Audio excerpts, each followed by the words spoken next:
Hello, dear viewers. Support me by subscribing to my channel and share my video if you like it. And also, make sure you comment your thought. Now let's start the video.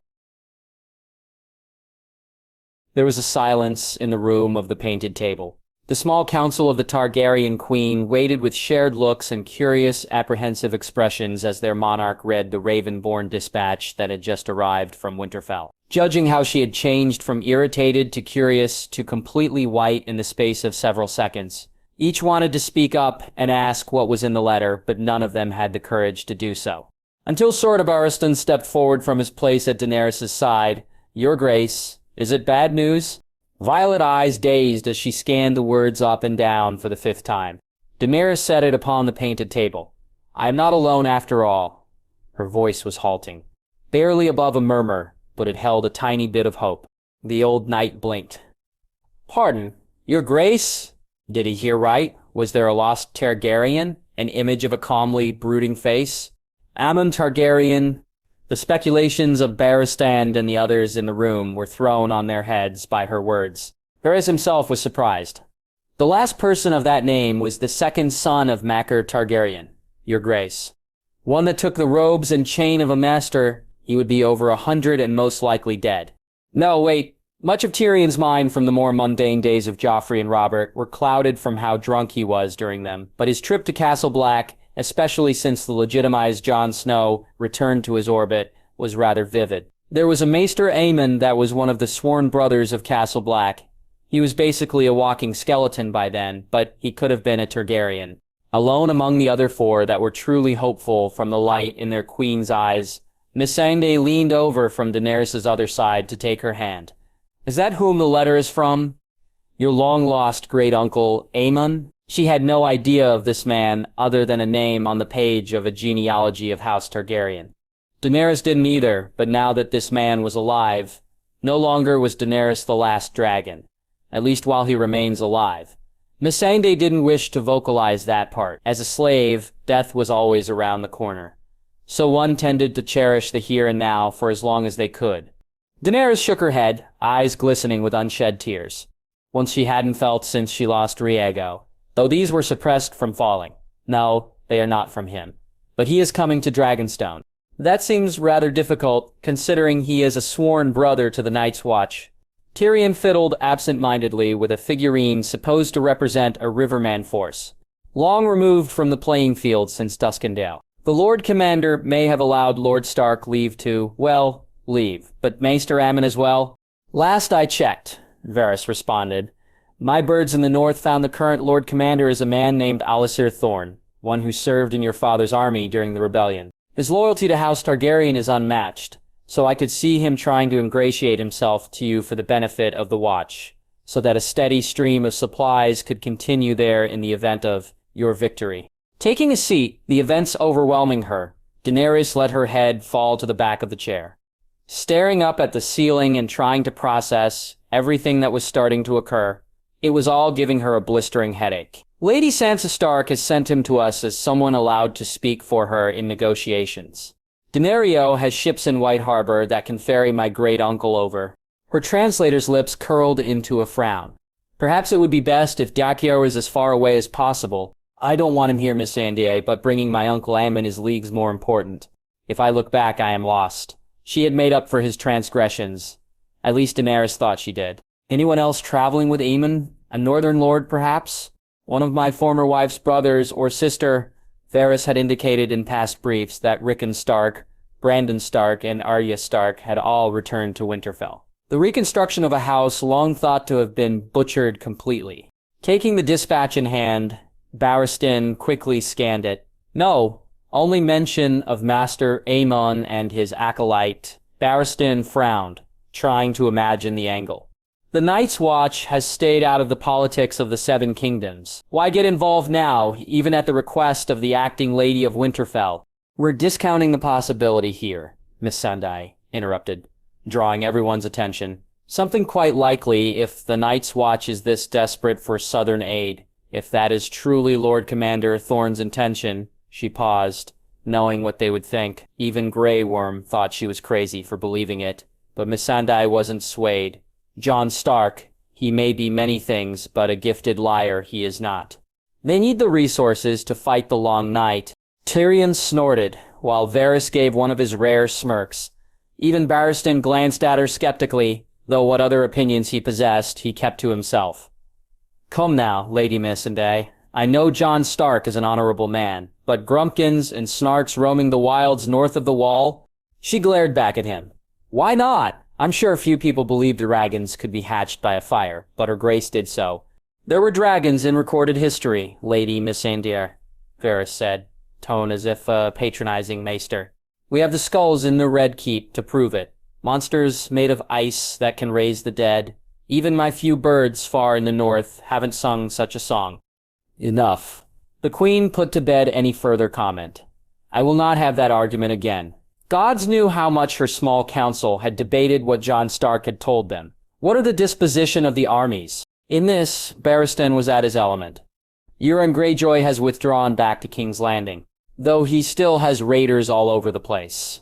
The front line in the Crown Lands has stabilized, while no sign of Stannis has been seen from anywhere but Harrenhal close to us. I believe he is either planning to hit King's Landing or invade Dorne. Daenerys furrowed her brows. Darn? Aye, Lord Lytton Hightower was assassinated in Old Town. Everyone stiffened. Lord Baelor, his heir, blames both Arianne Martell and you, your grace. I gave no such order. Only a brash fool would think such, Tyrion mused. Arianne just had her high command butchered by the Ironborn. If she was in the place to plan such a high-level assassination, she'd target Yorn or Cersei, not the Hightowers. House Lannister knew quite intimately the vengeance mindset of House Martell. Tragically, it turned out, a sigh left Daenerys' lips. Tell Arianne Martell to take whatever steps necessary to protect her lands. I won't lose another kingdom as I lost the Reach. That defeat still stung. Meanwhile, make sure my uncle is treated to the best accommodations. Yes, your grace, Missandei said. I wish to know when he will arrive, Dany added, unable to hide her excitement. She'd always felt alone in this world, despite being surrounded by people who've helped her. Aside from the scoundrels, Dany's always had people to speak to. A surrogate family there to fill the hole in her heart as best as they could. Jorah was the first. Now Missandei was here for her, but she never had someone she truly felt like she could relate to. No one in her family. Viserys was the worst imaginable. She hardly missed him, only wishing he might have been smarter. Maybe if he had a sharper mind, her house may have already taken the throne back. Instead, he sold her to Horselord, thinking he could reason with the Dothraki. What a fool he was. But to think, another Targaryen in the world. She thought she was the last. The thought felt impossible. Yet, it wasn't. As someone did still live, and she might still speak with them. Even if just for a moment, that would be worth it. Daenerys turned away from her advisors, towards the open air behind her. Leave me! Wordlessly, the presence of everyone began to dissipate, though she sensed someone lingering. Their voice hit her ear. She knew it to be Ser Barristan immediately. Your grace, if I may. Of course, she welcomed the wisdom of her hand. Slowly, Barristan approached until he stood next to her. I wish to speak of Jon Stark. Oh, I believe Sansa Stark is sending Aemon because she wishes for him to convince you to free her brother. I suspected that. Very crafty of her. Had they not been opponents, Daenerys would have wanted her counsel. Barristan grimaced a bit. I do believe the Night's Watch wishes for aid, but they've been self-sufficient for centuries. That's not what this is about. It makes the most sense that Aemon wanted to come here. Surely, it was Sansa's idea. Do you believe Sansa Stark manipulated Aemon at all? Dany huffed. The thought made her furious. No, Barristan shook his head. The old man was eager, I suppose, to be an emissary. Sansa Stark only wishes for her brother's safe return. Aemon is a brother of the Night's Watch. He could have easily refused. He wanted to see you before he dies. Now, that thought did soften her hard outer shell. Aemon wanted to see her. Will Aemon have terms for me? Perhaps, perhaps not. We won't know until Aemon arrives. I just wish to make you aware of the situation as I perceive it. There's no veil of manipulation here. It's an old man wishing to see the last of his house before he dies. Also, Jon Stark is a part of this because they were close at Castle Black. Aemon knows Jon Stark well. You think? Yes, I believe so. Barristan nodded firmly. That must be the reason Sansa Stark has sent him. She cares not for you, seeing Aemon before he dies. She knows you'd want to see him.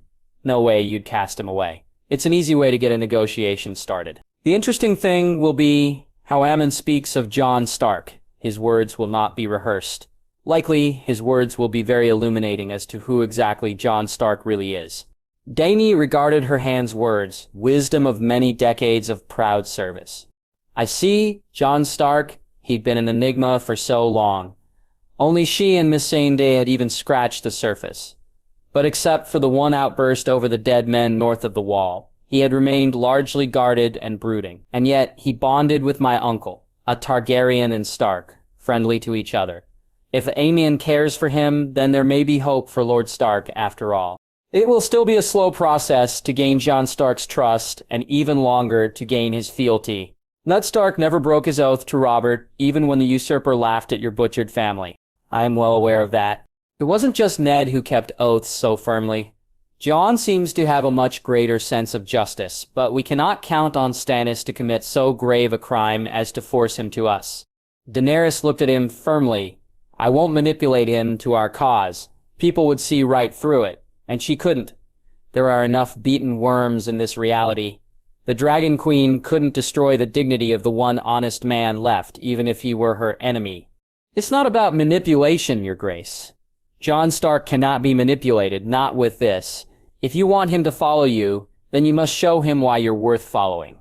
Missandei can fill his ears with your victories all day. Unfortunately, I don't think that will ever be enough. Barristan said, trying to make her understand what he did. He has to see you for what you are, not what you've done. Only you can show him that. Hearing his words, she sighed, knowing likely he was right. She might have to go talk to the brooding man herself. I understand. Thank you, Sir Barristan. Of course, Your Grace. Barristan smiled and nodded.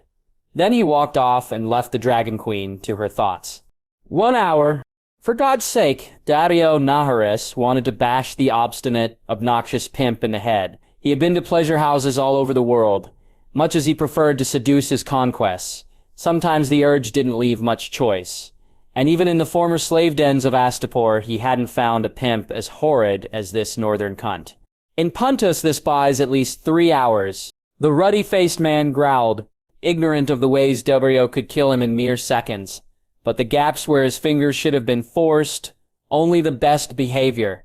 Erinite Arbor, 1 hour. Shrugging, Daario nodded and forked over the gold dragon. This was accepted with eager fingers fat as sausages. And no silver hair, only blonde. I nose lice. The door to the shampling chambers shut. Stupid shit! Well, I guess it's just us, he accepted with a signature cocky grin, one that hadn't died in the punishment the Queen had given him. Best make the best of it. The whore was slim, young, and quite fair of color. Hair a golden blonde and skin a pale milk, something not seen often in Essos. Skin could work, eyes blue, size the same. While the pleasure houses in Lys could accommodate his specific tastes quite well, I don't often get dashing warriors not of the north, she giggled, furs pulled up to just above her breasts. Legs bent alluringly as she sat up in bed. Daario grinned wider. He knew the drill, the whore telling him what he wanted to hear. Didn't matter to him. She was a warm body and looked enough like her. I'd prefer it if you didn't talk, just enjoyed. She looked relieved. Most men don't care about that part. Ah, no talking. Quickly disrobing, he pulled away the furs so he could slide underneath them. Even with the roaring hearth, the north was still too fucking cold for Daer. Not surprising that the wolf cunt came from here. The whore was a professional, hitting all the right notes. Well-timed moan, bucking her hips, wrapping her arms and legs about him as if she actually enjoyed his advances. Daario knew he was skilled enough to drive even a whore to legitimate pleasure, but he never counted on it. This one wasn't his intended woman. Eyes closed and simply feeling the warm channel and petite body underneath, it was easy enough to imagine his top conquest, the one woman that had dazzled him rather than the other way around. Effort's almost mechanic at this point. Daario pictured Daenerys as the one, their bodies intertwined, seeking release in a frenzied abandon. They had shared each other's bed almost every other night of peace, until she kicked him out. Daario didn't begrudge her, for Daenerys' desires did come second to her need to consolidate control in Westeros. Seeking alliance by marriage was part of that, but only after her victory. Pushing up with his hands, Daario's hand ached, reminding him of his punishment, of why he was sent to this frozen hellhole. Had I been unshackled, I'd have saved Olenna's army. Somehow, the mighty queen that had so dazzled him had gone soft, had in turn been dazzled by a northern barbarian that nearly killed her dragon. Every blow he rained on Jon Stark. Every insult he saw the look in her eye, the knowledge that she was risking her very strength for that man. No matter what anger she showed him, Daario could tell, for he saw the same look in himself in regards to Daenerys. Gasping as he finished inside the whore, the anger and bitterness and determination only welled up inside him. He would not let Jon Stark be the ruin of his queen, not while he still had breath in his body. His attempts to get his coin's worth for the hour were dashed when a rather loud banging on the door rang out through the chambers. "Fuck off, occupied," Daario shouted, hands continuing their exploration of the whore's slim body. The knocking continued, causing him to snarl. "Fuck off. Get out of where?" "Sellsword," came the gruff voice of the proprietor. "Kiss my ass, I still have." He glanced at the hourglass. "Half my time and I intend to use it." The whore kept quiet, knowing better than to say anything. But the proprietor didn't back down. "Starks wants your time now, so get before I ever boot-a-doot." Groaning, Daario rose from the bed, giving the girl one last slap on the ass cheek before reaching for his breeches and tunic, ignoring the shouts for him to hurry up, making sure his curved blade was close by. Finger stumps aching as he laced the ties of his clothes. Yet another thing for him to clench his teeth on. Daario finally felt himself presentable and armored against the cold. Opening the door, he found the proprietor gone. Someone far taller and burlier in his place. "Well," he said, giving a shit-eating grin to hide his annoyance. "What brings you here, Lady Brienne?" If the fact that he was forced to deal with some female highborn playing knight irritated Daario, he didn't show it. But the icy demeanor of the Lady of Tarth clearly did. She wore her feelings on a sleeve. "Why am I not surprised that I found you here?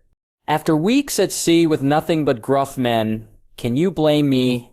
Such charm was wasted on her, but it was a useful fallback. "I presume something important led you to interrupt me." "Lady Brienne, is it something with the grain? Couldn't you have talked to the ship's steward instead of me? I'm no shitty grain merchant." Somehow, the indignity hurt worse than his finger stumps. "No, the gift your queen has given us has been unloaded on schedule." The word gift came out as if it were the vilest poison. Defeating their army and imprisoning their lord had made Daenerys and her people quite hated by the Northerners, only guaranteed his thinking that she was wasting her time trying to woo Jon the Bastard. "Lady Sansa Stark has requested that you ferry a delegation to Dragonstone on her behalf to consult with Queen Daenerys." Daario raised an eyebrow, leaving out the fact that my queen wants me here. "What makes you think that Lady Sansa's delegation would be received?" The soft Daenerys currently reigning on Dragonstone probably would, but the sellsword wanted to poke through the request to see what was mush and what was steel. Brienne rolled her eyes. "While I volunteered to lead the delegation, Podrick, a rather mousy young man with dark hair, stood from where he was sitting, a gaggle of whores gushing over him. "We're here to work, not play." The boy bowed and hurried out. "Must be either very long or very rich." Shrugging, Brienne went on. Lady Sansa found the proper person to lead the negotiations between the North and Dragonstone. "And who would that be?" "Master Aemon Targaryen, formerly Prince of Westeros." Turns out there were things that could surprise Daario these days. After witnessing his sister's throat being slashed open, Theon feared he was next. His only action was to leap off the deck of the sea bitch. Luckily, there was some debris nearby for him to latch onto. The waves carried him away as Euron's ships sailed off. They didn't look for him, probably assuming he'd just drowned. Even that would have been better than meeting the fate Euron had for him. For a while, Theon thought he'd just eventually let go of the piece of wood that had been his lifeline. His strength began to drain quickly. His body was tired. Passing out would mean certain death. And pass out he did. His head sunk under the crashing waves, washing over him. Thankfully, he began to breathe again. The water rushed inside his mouth, and immediately into his lungs. Under the waves, his eyes shot open. bringing his head back up. He retched hard, coughing the seawater out onto his arms. Breathing hard, he used what strength left he had to muster to bring more of his body up on top of the wood. There he stayed, for a length of time immemorial. Be it hours, days, weeks, he could not be sure. The moon hovered over him at least once. Though, in his days, he couldn't be sure. Remembering Yara, the sight of Euron's knife at her throat, the blood spurting from it. As the thirst began to overcome him, the sun beating down on his tired body, perhaps death would be fitting. After failing Yara, didn't he deserve it? But it was all for naught. The drowned god had other plans washing him ashore. The current carried him where it wanted to go, allowing him to be found by the Dornish patrols, to be taken to the water gardens and treated for his wounds. Perhaps there was a use for him after all. Resting in the lone room where he had been kept for weeks, for the 1000th time that day he gazed outside the window. All stories painted the water gardens as a paradise, and with its palm trees, vibrant pools and fountains, and brilliant columns covered in vines, he could see why it was thought of as such. But now, it was pandemonium. Sunspear still under constant Ironborn patrols. All of the Dornish court had been moved here. As such, the courtyards were filled with tents, boxes of supplies stacked everywhere. Squabbling courtiers and bannermen were constantly bickering, and who could blame them? Most of the senior Dornish lords had been butchered by Euron, leaving in some cases 10-year-old boys in charge of great houses that had survived multiple conquest attempts. And Ting could see the looks of hate given to him, regardless of the fact he was on their side. An Ironborn was an Ironborn to the Dornish at this point. Only direct orders from the top kept him from having his throat slit in his sleep. Maybe that would be for the best. His morbid musings were interrupted when the door flew open. Theon barely had time to turn when 3 guards escorted in a petite, commanding figure in a rather elaborate burnt orange gown, with a tiara atop her head. Arianne Martell, Princess of Dorne. He bowed. Princess, forgive me for my state of undress. Eyeing the bandaged torso bare to the world. Arianne waved it off. She had seen worse. Good news, Theon Greyjoy. You are to return to Dragonstone by order of Ser Barristan Selmy. The Aang-san blinked. Shouldn't my uncle's patrols prevent that? A lone fishing skiff shouldn't draw their notice, but even if it does, we are to take that risk. At his raised eyebrow, she continued. Dorne will be invaded, likely within the moon. This was surprising. What? Why would any fool do that? Even Aegon the Conqueror couldn't subjugate Dorne, and he had dragons. Apparently, Lord Leighton Hightower was murdered in Old Town.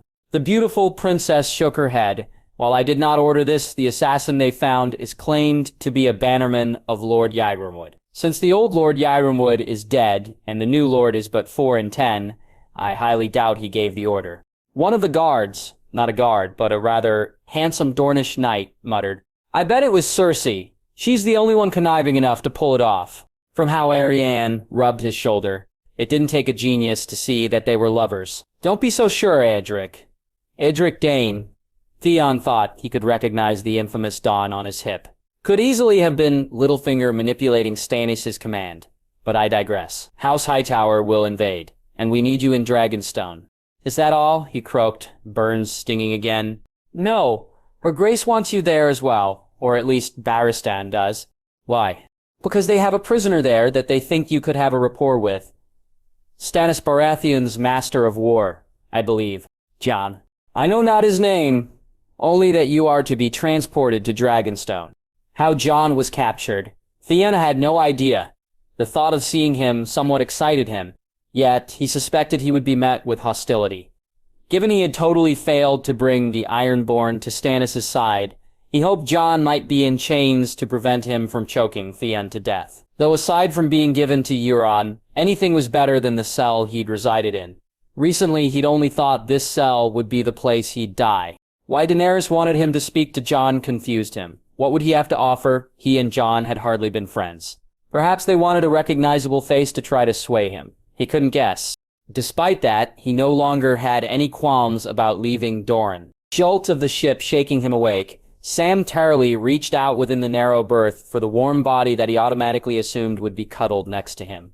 Nothing but cold, empty sheets greeted the Maester's acolyte. Assuming next in his sleepy state that she may be on a different bunk or ending to their son, Sam glanced to his right, only to find the cabin deserted except for him. Reality finally hit him. He was alone. Voyage mirroring his original journey from Old Town to White Harbor years before at his father's insistence. For the first time in many moons, Gilly wouldn't be sleeping beside him, seeking out his warmth and showering him with love. Sam sighed. He didn't regret leaving his all-but wife at Winterfell in the care of Lady Sansa, but sleeping alone was something he'd have to get used to again. Then, all thoughts of loneliness and love were shoved aside as the rocking of the ship finally took its toll. Shooting out of the swaying berth, Sam rushes to the chamber pot and emptied the meager contents of his stomach. Dry heaves continuing to spasm painfully even when there was nothing left to expel. Gilly would have giggled at his still persistent seasickness. His father would have probably groaned and smacked him. Ranjil Tarly has made it clear he was nothing but a shameful failure last time they spoke, after all. Once he had basically voided everything within his stomach, however minute, Sam had managed to weakly lace his own leather gambeson and woolen breeches, still dressed in the garb of the Night's Watch. He hadn't earned his link and chain yet. Well, let's check in on Maester Aemon. Stepping out of his cabin, Sam hadn't gotten 5 paces before he turned a corner and nearly ran smack into someone. Oh gods, I'm sorry. Watch where you're going, Tarly, Dario Naharis hissed, eyes narrowing at him. The sellsword that had picked him up in White Harbor to ferry them to the Dragon Queen on Dragonstone. That didn't mean he had to like it. The sellsword didn't much care for the portly acolyte felt it was partly his association with Westeros and the North. But he could find the same contempt that his father held in Naharis's eyes. Contempt rooted into derision, a soft, fat boy play-acting at war. Even years at the Wall couldn't end such. I need you on the deck. Sam blinked. What do you need? He just wanted to break his fast with Maester Aemon and try to not worry about his family in Winterfell. The Targaryen, the old codger? He's worrying me. What's wrong with Maester Aemon? Sam asked with worry. Follow me. The journey to the top of the cog's deck passed in a blur. Before he knew it, Sam was being pointed to the old figure of Aemon Targaryen, simply staring at the sea, alone on deck. He's been like that for hours. I don't care about any of you. But I won't deliver a dead uncle to her grace. Deal with it, or I'll chuck you overboard. He stomped off, leaving Sam alone to deal with the situation. Approaching the old maester, Sam hesitantly cleared his throat. Maester Aemon, no response. Maester Aemon, a little louder. The maester finally turned around. Oh, Tarly, sorry, he chuckled. My ears aren't as they used to be. Given my blindness, that's not a good thing. Sam offered a smile. You're almost a century old. I'd say your hearing is fine, all things considered. They both grinned at the quip. Are you all right? The crew has been worried. Thinking a senile old man is just wandering the deck. Aemon knew what people perceived of him. I've been in colder climates than this, and I'm warm. As for the rest, I needed some air. What for, Master Aemon? Is it about your niece? Worried if she'll turn out like her father. Sam bit his lip. That fact had worried him more than once. Aemon said nothing to that, merely staring out into the depths of the shivering sea, as if searching for something with his unseeing eyes, perhaps not on an earthly plane. You know, Tally, he finally stated, this reminds me of the last time I was on board a ship, sailing from the home I knew as a child long ago. The embrace of my brother still fresh on my arms and in my memory. Dagon the Unlikely? Sam answered the unasked question as well as any eager boy in his maester's sessions. The old former prince nodded, gray hair fluttering in the wind. I, the youngest among us, 3 sons of King Mycor ahead of him. My father the youngest son as well. Much luck for them, although I consider it a tragedy. Many had died so that Mycor and Aegon could succeed to the Iron Throne. Ag wasn't meant to rule no more than I was. He was such a sweet lad, cared about people, married for love, every bit an egg. He laughed as if recalling a wistful, happy memory long gone from a cruel world. Sam allowed a smile. He sounds like someone who loved you, Master. I don't think Egg could have hated anyone in his childhood. The laugh ceased, replaced with a hardness, a dragon awoken. But the realm couldn't have an egg. It needed an Aegon, a dragon. Suddenly coughing, he nevertheless waved Sam off. Kill the boy. Kill Egg and let Aegon emerge from the egg. Kill the boy and let the man be born. That is what I said to him last. My last words to someone of my blood. Once Aemon allowed it, Sam brought the old man to a low bench to sit. From what is said, he ruled wisely and benevolently, up to his tragic end. Toothless gums pursing together, grief poured out of his milky violet eyes. Tragedy, he was killed because he couldn't kill the boy. Aemon shook his head. If I look back, I am lost. My dear grandfather often told me that. Taking a deep breath of the cool sea air, Aemon closed his eyes. I said the same words to Jon Snow, Stark, to kill the man. A tear fell down his wrinkled cheek, and for the life of me, when I felt his face, I saw my brother, my egg. What could Sam say to that? Wordlessly, he patted Aemon's shoulder, trying to give the old man a tiny bit of comfort. Jon, he's a person larger than life. He underestimates himself all the time. Aemon nodded. I care for that boy like the son I never had, as much as Egg and my last family is facing him as an enemy. Ever since learning of Daenerys' arrival, images of the two of them killing each other had plagued his mind. Sam bit his lip. Do you think she is like her father? The wind whipped against the side of the ship. Aemon closing his eyes. I can't afford to believe so. But for once, I trust the gods. Vibrant Violet stared unseeingly at Sam. But it doesn't take madness to make a dreadful mistake. And here he was. His long journey of duty and conquest had led him back to where it all began. Where he began, emerging from his mother's womb to his destiny, the ancestral castle of House Baratheon and House Durrandon before them, storms. Standing atop the highest point of the single tower that overlooked all of Shipbreaker Bay. Stannis has no fear of the great heights of Durin's Point. At long last, he could count his homeland among his domain. Protected by smooth, densely packed stone walls that could withstand the mightiest storm, Storm's End would serve as the seat of the true king of Westeros until he could rip Cersei Lannister's rotting corpse off of the Iron Throne. Disgusted at spending any more time in the Reach, Stannis was glad at the change in scenery. Well, as glad as he could be with his aching leg in the pouring rain, oiled raincoat of sheepskin, having managed to keep the freezing winter rainstorm from his thin frame. After half an hour, the king decided not to push his luck. No desire for solitude and quiet contemplation was worth potential fever. Pushing his way into the stairwell leading to the Lord's quarters, Stannis was greeted by his guards. Your Grace, they bowed. Honorable men that had served him since Dragonstone, yet visibly glad to be home. Stannis nodded. Anything you have to report? Nothing from Lord Davos or Lord Baelish, Your Grace. Each was well versed in what their king was desirous of. But the Princess Shireen did request your presence in the Solar. The one person or thing that could both calm and put a smile on Stannis Baratheon's face, it was his daughter. When was this? Just after you arrived at the tower. Stannis grumbled. You kept my daughter's request waiting that long, forget it. Leaning on the cane he had only recently started carrying once more, he ambled for his quarters, guards following close behind him. Not even the armies of 20,000 Tyrells could break through the walls of Storm's End. But assassins were a different matter entirely. One couldn't be too careful. The Solar was lavishly decorated, teak and mahogany furniture imported from the Summer Isles, crystal chandeliers, and goblets carved in the Lolissa luxury guilds, hand-woven Mirish carpets. Rensley had used the newfound wealth of a royal house to his advantage, and frankly, it disgusted Stannis. The luxuries of this life couldn't ever be carried out into the next, and no one could use such finery for the coming long night. He was always weak, torpid, narrowly ambitious, declaring himself king even before Robert's body was cold and negotiating with the Tyrells. The boy was playing at war, and at this point, Stannis felt it was proper to kill him before the horrors of conflict and ruling would have done it, only slowly, rather than the sweet mercy that he and Melisandre had given him. He snorted.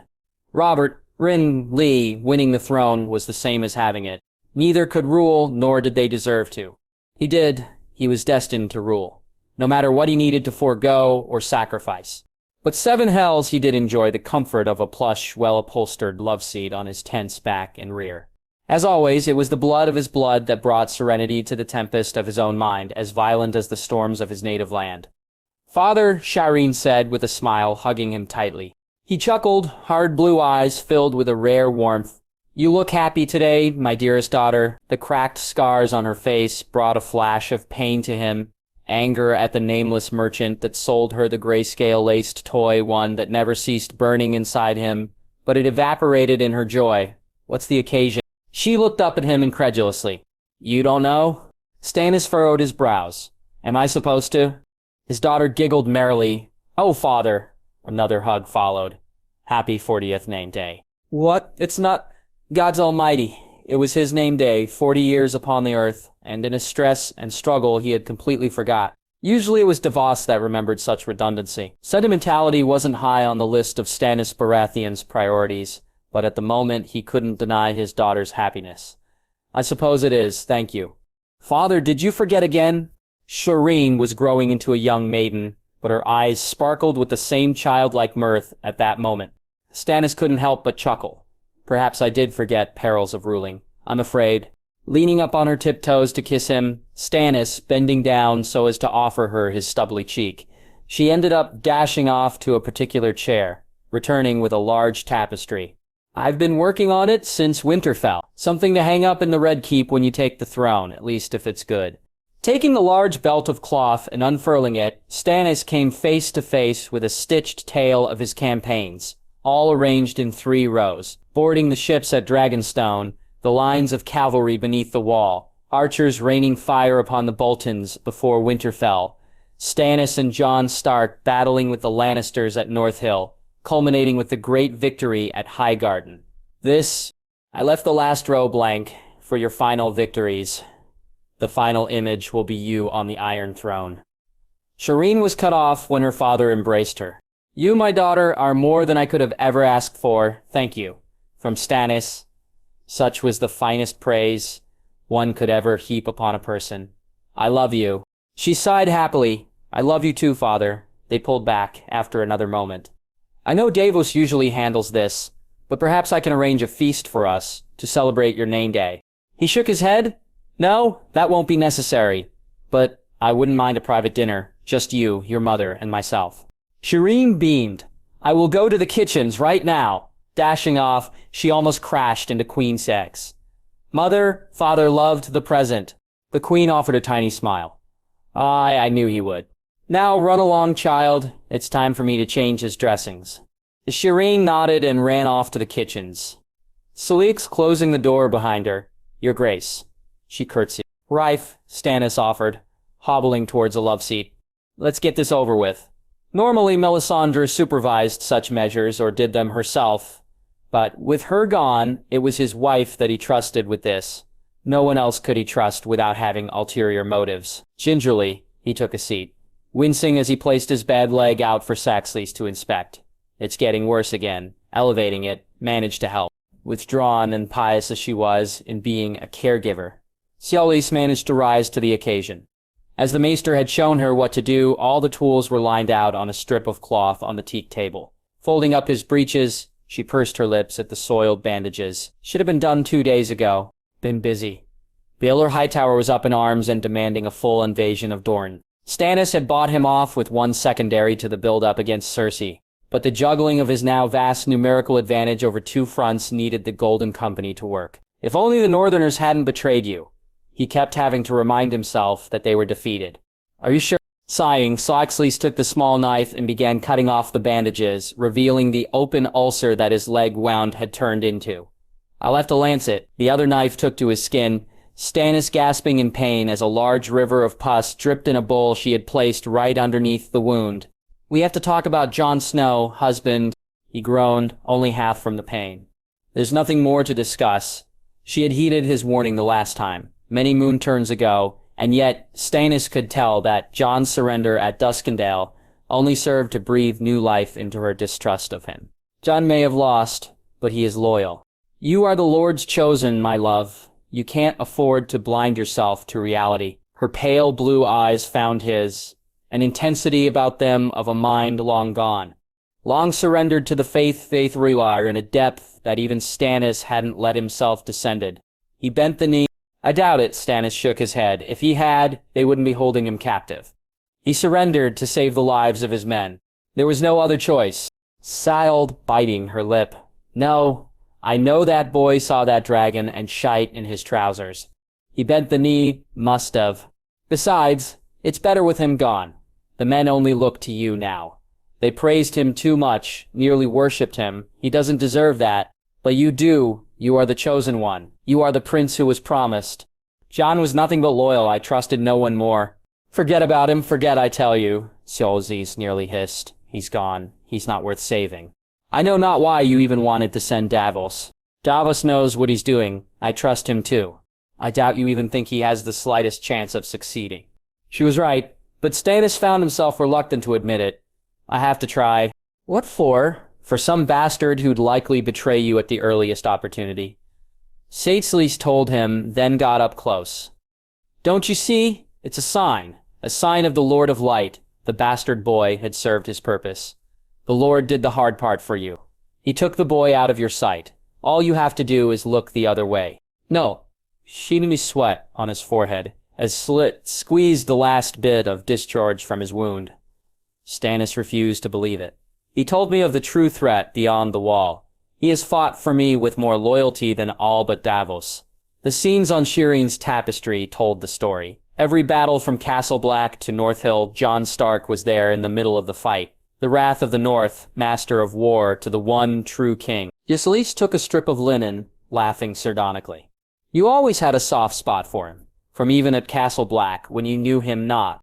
She spoke true here. I did. You planned on marrying Shireen to him.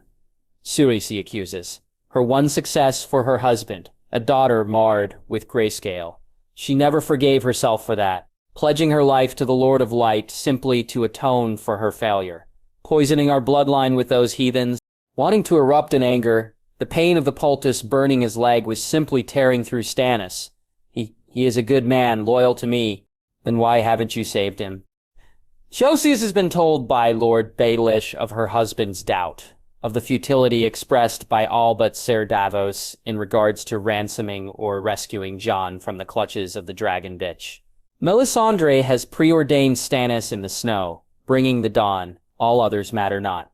Why do you not wish to save him? Shivering from the intense pain, Stannis could only feebly raise his head to meet Selyse's gaze. For all I know, she burned him alive.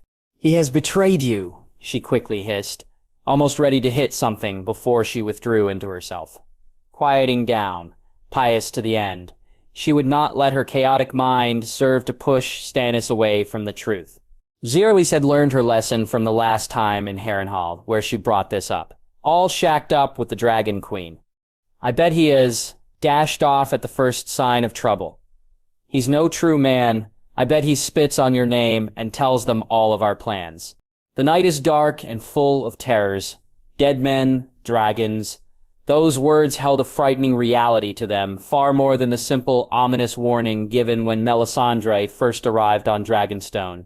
He's the son of Ned Stark, the man of honor that had died trying to secure his reign. By that alone, Stannis owed Jon Stark every chance. A feeling that Saxley felt she had to break. Knew she had to break. Can't you see what happened? Why do you think the Dragon Queen let the Northern Army flee northward? Lord Tawley, Lord Umber, Lord Reed, the filthy wildling chieftains. Because the bastard bent the knee, she hissed. Impossible, Stannis murmured, gritting his teeth as the clean linen bandages were wrapped tightly around his wound. Would the mad king you faced have done that? Would the same daughter that crucified thousands in Meereen and burnt alive untold thousands across Essos have done that, unless she secured something big? Cersei's eyes were wide, glassy with a pious zeal that had gripped her for years. You are the fire made flesh, the light that banishes the darkness. Jon Snow is ice. Winter, the cold blizzard that snuffs out the light. Do not let him destroy you, my dear husband, my love, my king and savior. There was silence from the king, his pain too much to control. Minutes later, Stannis was tucked into his bed, shivering in his sleep, as a small dose of milk of the poppy kept him out of the worst of it. Enough to tide him over till Shireen's planned name-day dinner would be ready. Closing the door gingerly, Selyse removed the crinkled parchment from the folds of her dress. Your Grace the Queen. It pains me to relay this information to you, considering my cherishing of the Lady Sansa and my loyalty to your husband the king. However, my spies have informed me of ships in White Harbor, unloading supplies. ships bearing the banner of House Targaryen. Additional eyes hunted constantly by the spider have Jon Stark being given accommodations among the keep at Dragonstone, comfortable and alongside the Dragon Queen's allies.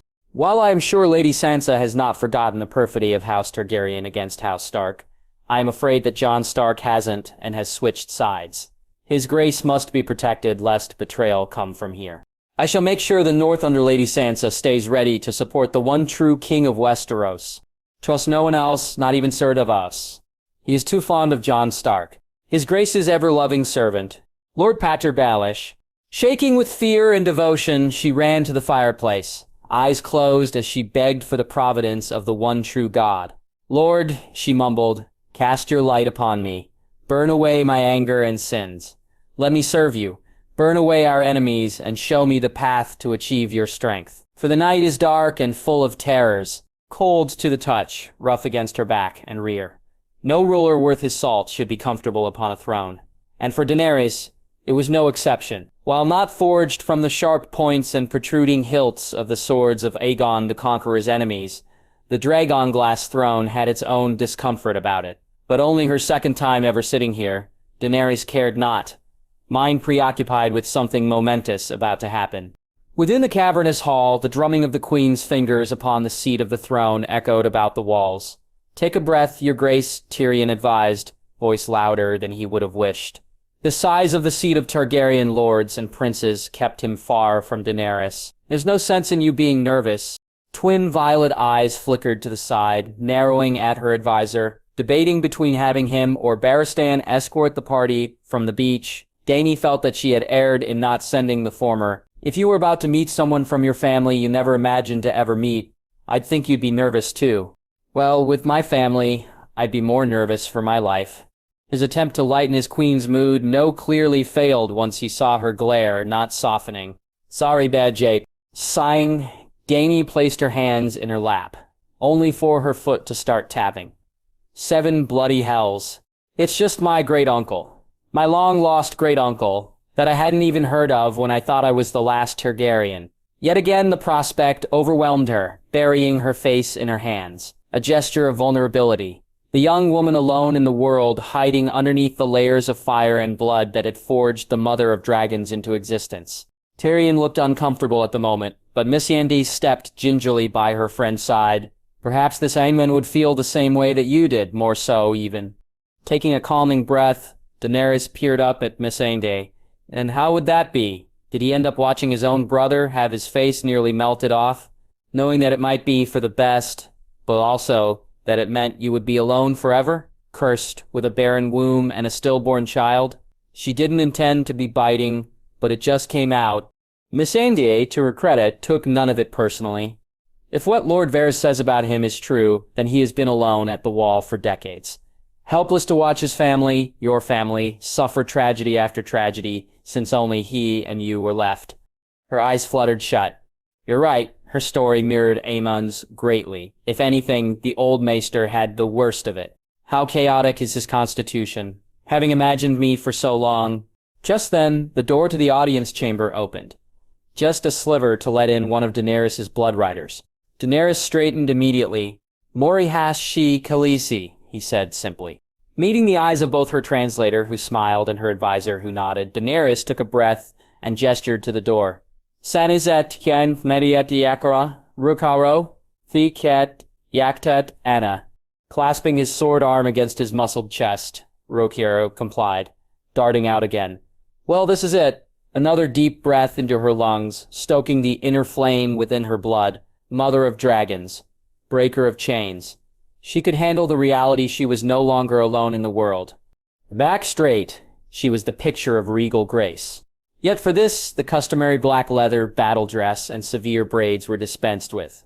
Instead, a flowing black dress with bits of red lace adorned her, hemline and bodice both lined with the color of blood. Her house's colors topped off with a diadem atop her head. Power, yet of a soft kind. Not for a conqueror, but that of a monarch. She decided to dress more queen-like for the occasion, even though Aemon could never look upon her.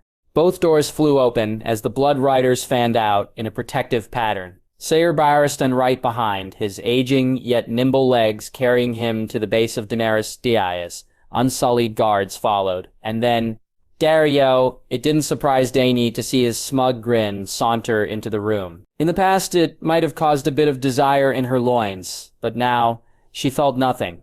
Even though her queenly mask hid revulsion, Dany made a mental note to send him to the mainland as soon as possible after food was delivered to White Harbor. But it was those that Dario and several Unsullied were escorting that drew her attention. Two robed figures, one with clinking maester chains and the other without. Her eyes widened involuntarily, form frozen on the throne. Missandei cleared her throat, beginning, "You stand in the presence of Daenerys of House Targaryen, first of her name, Queen of the Andals, the Ronier, and the First Men, Queen of Meereen, the Unburnt, Khaleesi of the Great Grass Sea, Protector of the Realm, Lady Regent of the Seven Kingdoms, Breaker of Chains, and Mother of Dragons." How she managed to say all without stopping was beyond all but her. Probably with a lot of practice. The younger man without the chain stepped forward, bowing. "Your Grace, Samwell Tarly, acolyte of the Citadel, if it pleases you." Taking her stunned silence as approval, he continued, "This is Aemon Targaryen, Prince of the Realm and Maester of Castle Black." She took in the man formally introduced as her great-uncle.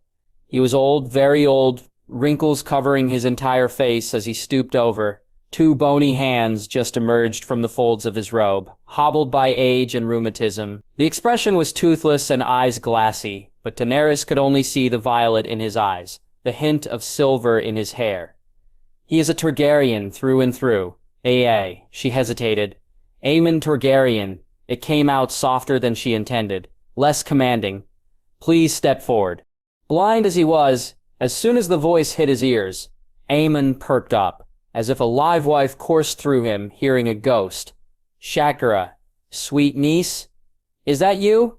Older certainly than his brother's little girl, but the resemblance was almost a clone. Slowly, he hobbled forward, cane clinking upon the polished tile floor. Sam walked next to him. The old man often needed an arm to rest on. Scuffle, clink, scuffle, clink, scuffle, clink. "Your Grace, Queen Daenerys."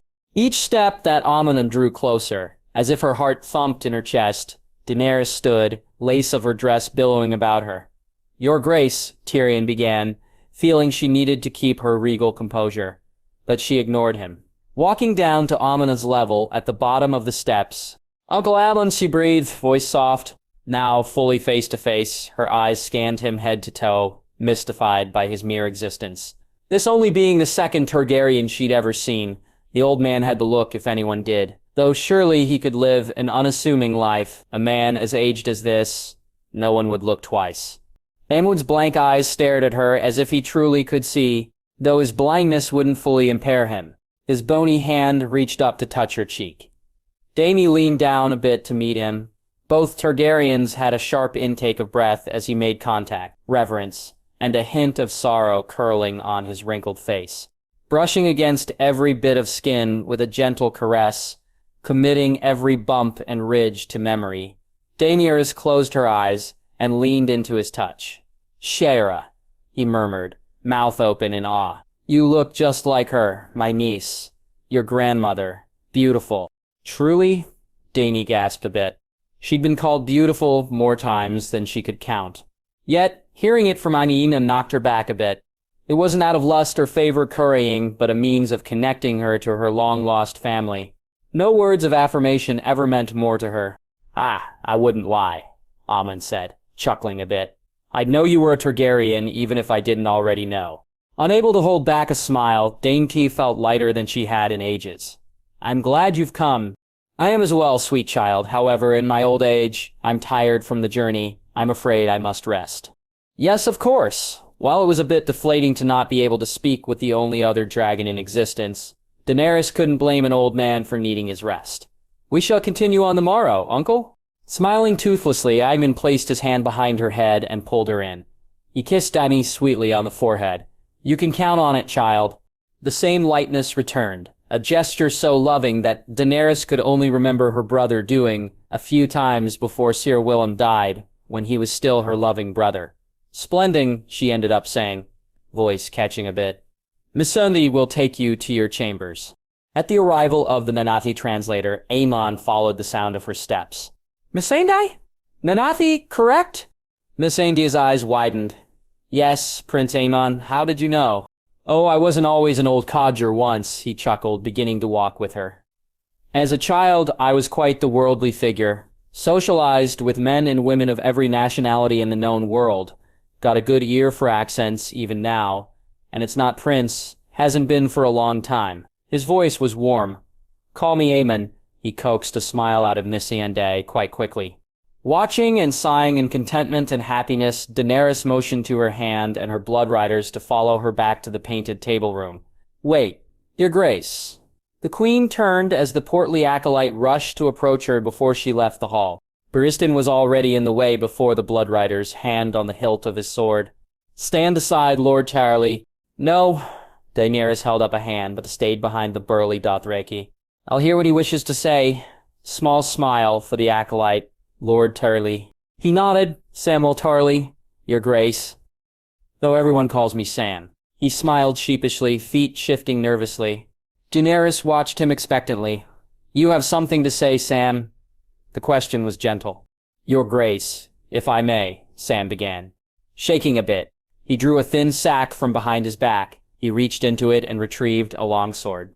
I believe you may recognize this blade. It was Jorah Mormont's. I was with him. He went there for treatment. Dany walked forward slowly, eyes only on the sword. Sam held it out to her, and she took it. She pulled the blade out just a bit from the scabbard. I see. I'm very sorry, Your Grace. I believe I did all I could for him. What happened to him? The grayscale had spread and we had no cure. I really tried to help him, but the Citadel wouldn't allow me to further treat him in fear of it spreading. He didn't want to be alone. So, I sat with him for a while. He talked long about you. You were all he talked about, Sam explained, laughing a bit, remembering Jorah fondly despite the circumstances. Grayscale, you see, doesn't outright kill you, not immediately at least.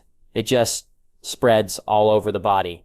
It had covered his chest and both his arms. Sam hovered his hands over his own body to accent his point. It had begun to spread up the neck, but he didn't want it to continue. The Citadel prepared a painless concoction for him to drink. It seemed like he just went to sleep. Oh, Dany sighed. I understand. He cared very much for you. Often he'd ask if you'd landed on Westeros. Finally, I was able to tell him that you had. A bright smile bounded across his face, even though he was in great pain. Thank you for trying, Dany replied, though clearly seeing Jorah himself instead would have been better. Having just heard this, she didn't really have time to fully react. That would come later. Her queenly persona stayed intact, despite her inside screaming. Sir Barristan can escort you to your quarters. Acolyte Samwell. Barristan blinked. But my queen... Go, Dany ordered, slightly blunter than she wished. I want to be alone. Bowing, Barristan complied, leaving Daenerys alone in the throne room. Leaning against one of the columns, head pounding, Dany realized it wasn't good enough. Her heart beating out of her chest. She needed to be somewhere, anywhere else, but here. And so her legs carried her away, her mind somewhat blank. The direction surprised her, but she didn't stop herself, going to a place she strangely desired to go. Khal pulled over his head. Dario cursed as he swung the torch back and forth. The air down here was cold and fetid, water droplets pittered on the stone floor, moisture prevalent everywhere. What the fuck am I doing down here? Teeth clenched, his mind thought back to his childhood in the sleazy pleasure houses of lakes, how he had forged such power to rise out of that muck, where it had been silken sheets and gold goblets that adorned his life rather than dank tunnels and rot-covered ground. Well, no more. Now is your chance to end this. Trying to keep calm in the face of his rising frustration, he stormed down the corridor. Searching blindly for the room, a rough hand pulled him through a doorway. Latch shut tight behind. Dario felt his torch yanked away and thrust into a wall-mounted holder. Been followed? Came the gruff voice.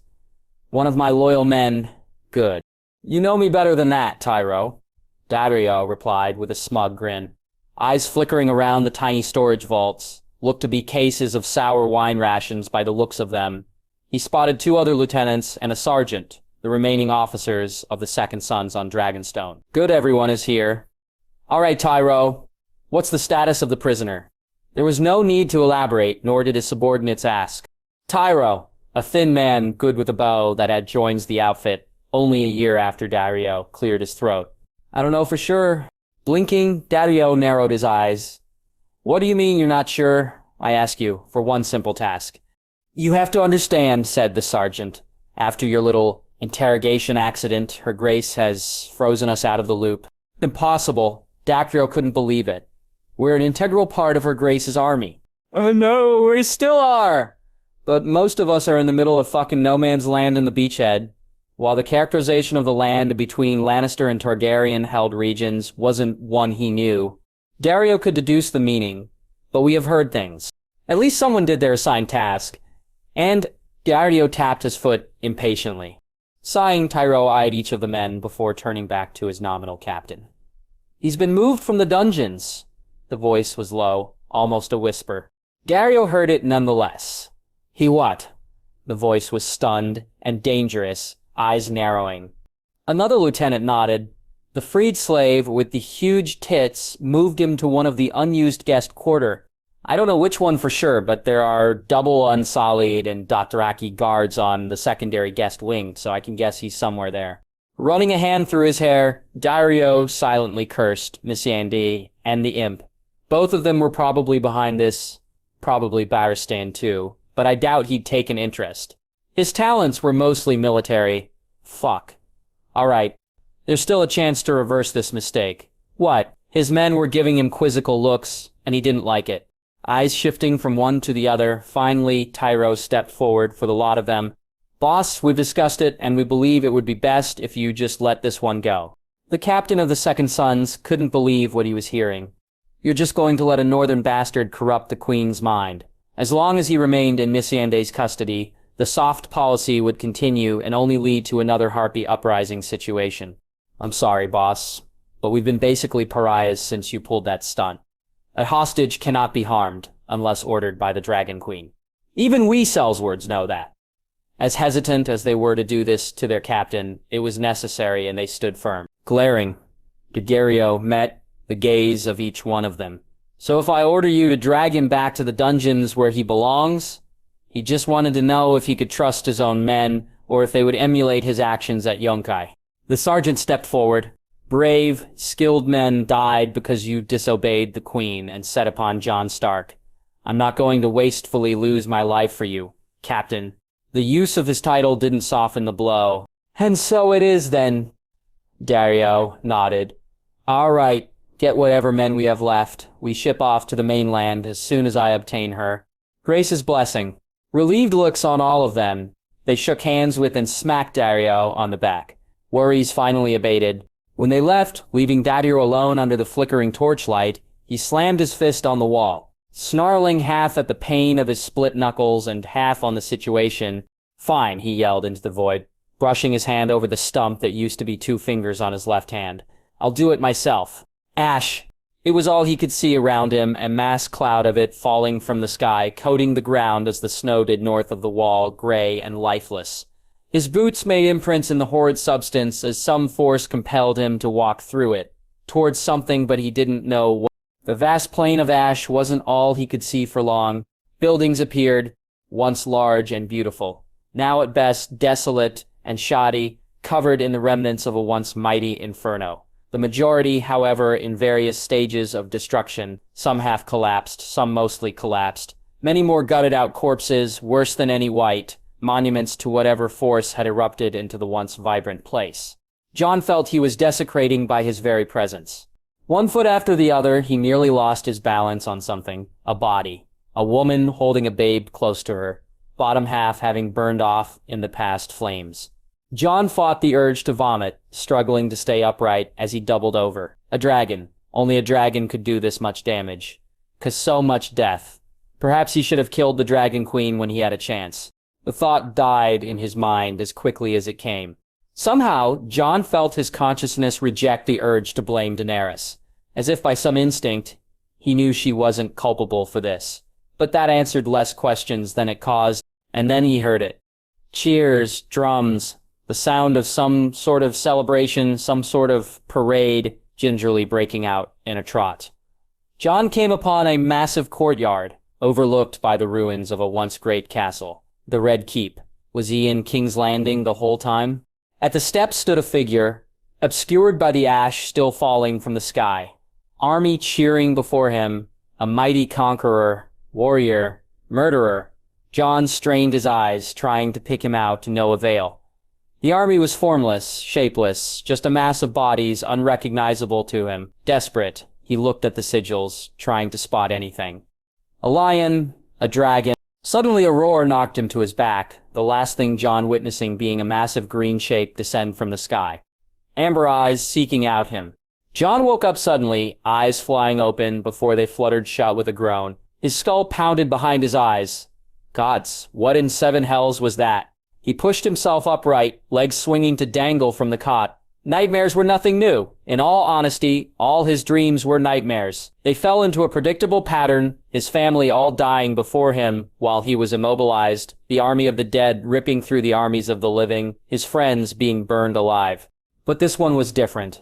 There was no haze, no surreality about it.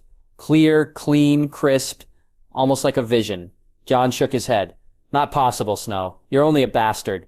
Laying back into the bed, feet up, Jon closed his eyes. Not to sleep, for sleep was impossible now. Merely to think, to reflect upon the swirling cauldron of his emotions. This dream was unlike the others in another way, others' expressions of utter terror. This one found him after the horrible fact, walking upon an atrocity having been committed. If his head hadn't ached before, it certainly would now. Hearing footsteps outside the comfortable room he was locked up in, Jon sighed. Assuming it was merely Miss Sandang, continuing to stare at the ceiling, not looking even when the door opened, or when the Unsullied clicked their heels. Such were a regular routine of the Nati translator's visits. While he didn't enjoy them, he did not dislike them either. Even the most uncooperative prisoner appreciated companionship. Stirred into turning from the silence, the first glimpse of silver hair proved the intruder wasn't Miss Andy. Oh, it's you. On some level, he wasn't surprised Daenerys Targaryen was in front of him. I would stand up, but what would be the point?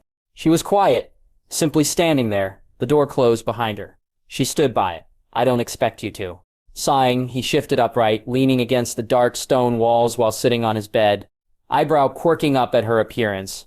Normally the dark blacks and gray leather of a Targaryen dragon rider, the person before him wasn't that at all. While her eyes were still powerful and piercing, her battle dress was replaced with a flowing gown of red and black, rubies, diamonds, and jet jewels adorning her. She looked radiant, like a true queen, yet it wasn't what truly piqued his interest. No, it was her eyes. Beneath the hard exterior, the look that made one think she saw right through them, it masked a sadness. She's grieving. He knew the look. Jon had seen it in his own face when Yerchta died. What could you possibly be grieving about? Minutes pass, perhaps even hours. The two of them, one a true-born queen of an illustrious house, and the other a base-born bastard, only legitimized as a power play by a desperate king, simply staring at the other, unknowing of the nature of this standoff, be it hostile, proving, or something else entirely. It was Daenerys who made the first move. She said, emotions threatening to bubble up. Yet she pushed it back down as she always does. Is there something you want? Her jaw clenched. I'm not sure Daenerys hated showing weakness, especially in front of him, but she simply had no answer. I don't even know why I came down here. It was as if her legs had simply brought her here of their own accord instead of literally anywhere else. You think I have answers for you? Jon said, chuckling. I'm afraid I'm all out of ideas. This continual confinement has deprived me of many things. I don't feel particularly chivalrous either. I'd hardly expect nice things from you, Stark. You've only been cold to me. Cold? Jon sat up. You call that cold? You're from the south. Seven hells, not even the south. From Essos.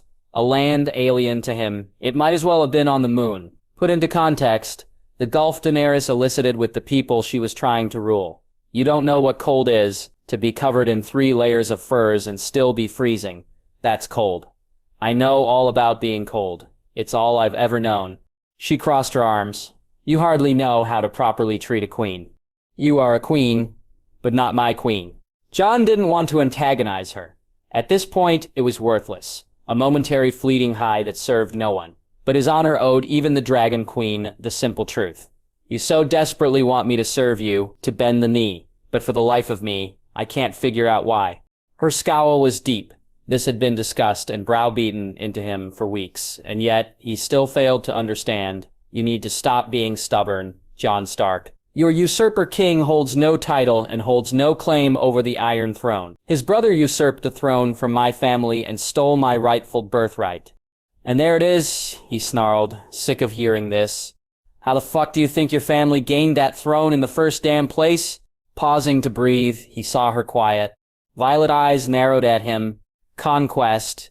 It's a fucking iron chair, worth nothing, yet the only birthright is by conquest. Aegon, the Conqueror, forged it through conquest, and Robert took it through conquest. You are taking it not by right, but through conquest as well, leaving me and my men in the middle of it. The fire within her blood was flaring, begging to emerge and smite this insolent whelp for daring to attack her in her moment of personal anguish. But Daenerys wasn't Viserys. She wouldn't allow herself to become what her enemies painted her as, what Jon Stark believed of her. So many in Westeros do not care about slaves and freedmen in Essos. Yet I have. They are why I shall earn my throne. Not simply conquer it. Jon snorted. Perhaps I don't know about Essos. I admit it, but tell me this, Queen Daenerys. He sat up slightly, never breaking his lock on her eyes. The first man since she had taken the Unsullied who dared to stare her down. Would you see yourself as the person to free the slaves, to free us from something I can't point to? Had your name been Stark, Tyrell, Lannister, Tullet, Giantsbane? Fuck, had you been a fucking bastard named Snow, would you have even bothered to imagine yourself taking that throne with a mind clouded with delusions of altruism? How dare he? When I sit on the throne, it shall be by the choice of the people, as I allowed the Unsullied to choose. The Dothree to choose, the free men and women of the former Slavers' Bay to choose. Choice? He couldn't help but laugh bitterly. Between bending the knee and burning alive. What sort of choice is that? The choice between a ruler that truly fights for them and rulers that only fight for themselves.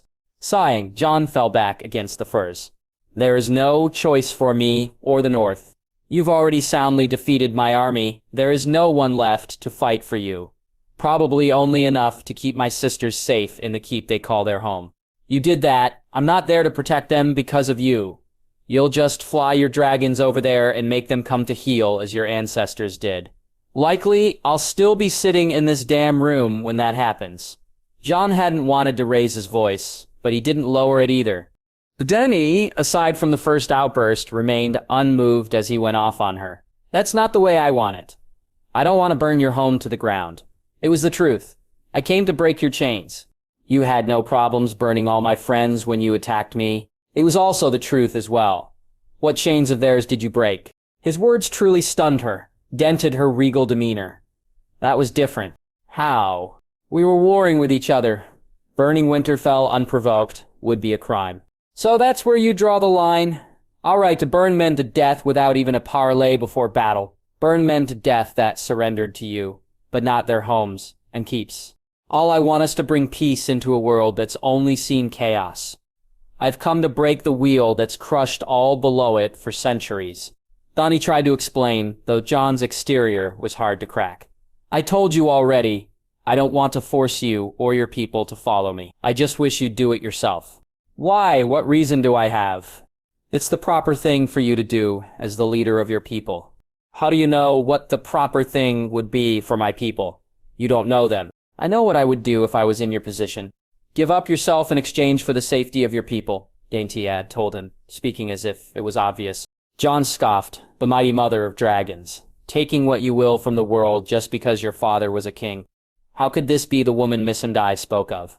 Well, I had none of that. I'm a damn bastard, worth nothing in the scheme of things, and yet my men followed me because I'd give everything for them, give everything for my family, including my own worthless life. It was why he was here, at the mercy of the Dragon Queen. I hardly think you know anything about giving yourself up for anyone, or anything.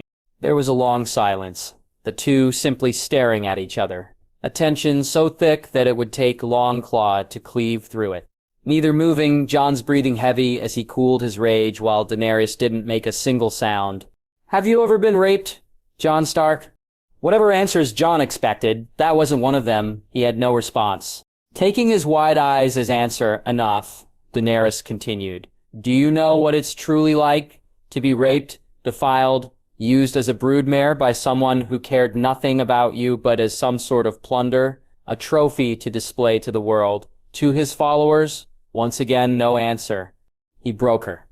The words of Valyrian steel driving straight through her regal armor, through the dragon hide that had so shielded her since walking into the flames and emerging with dragons. Everything, from her dreams, his stubbornness on and off the battlefield, all revolution of her life since her arrival on the island of her birth centering on this Jon Stark.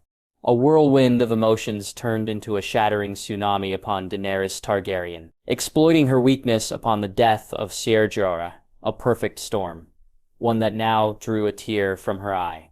Unbidden but unavoidable. One the completely stunned Jon Stark couldn't help but notice. You grew up with a father that loved you, Lord Stark. A home where you could be safe from an assassin that waited somewhere in the shadows, paid by the king that destroyed your family, ready to do to you what Tywin Lannister's dogs did to my niece and nephew, all for a measly bag of gold. Your life, the life of an innocent child, bartered for a bag of gold like a common chicken. Jon had seen pathetic crying before. From Rest, cowering before Ghost. From Janeseer, fleeing from the wildlings. This was genuine. One he was familiar with. A little boy crying before the godswood and praying to the gods for a mother to love him. All in all, with such similar emotions ripping through her, the queen was holding up pretty well. What whispers and pained cries had changed to a snarling rage, a desperate anger.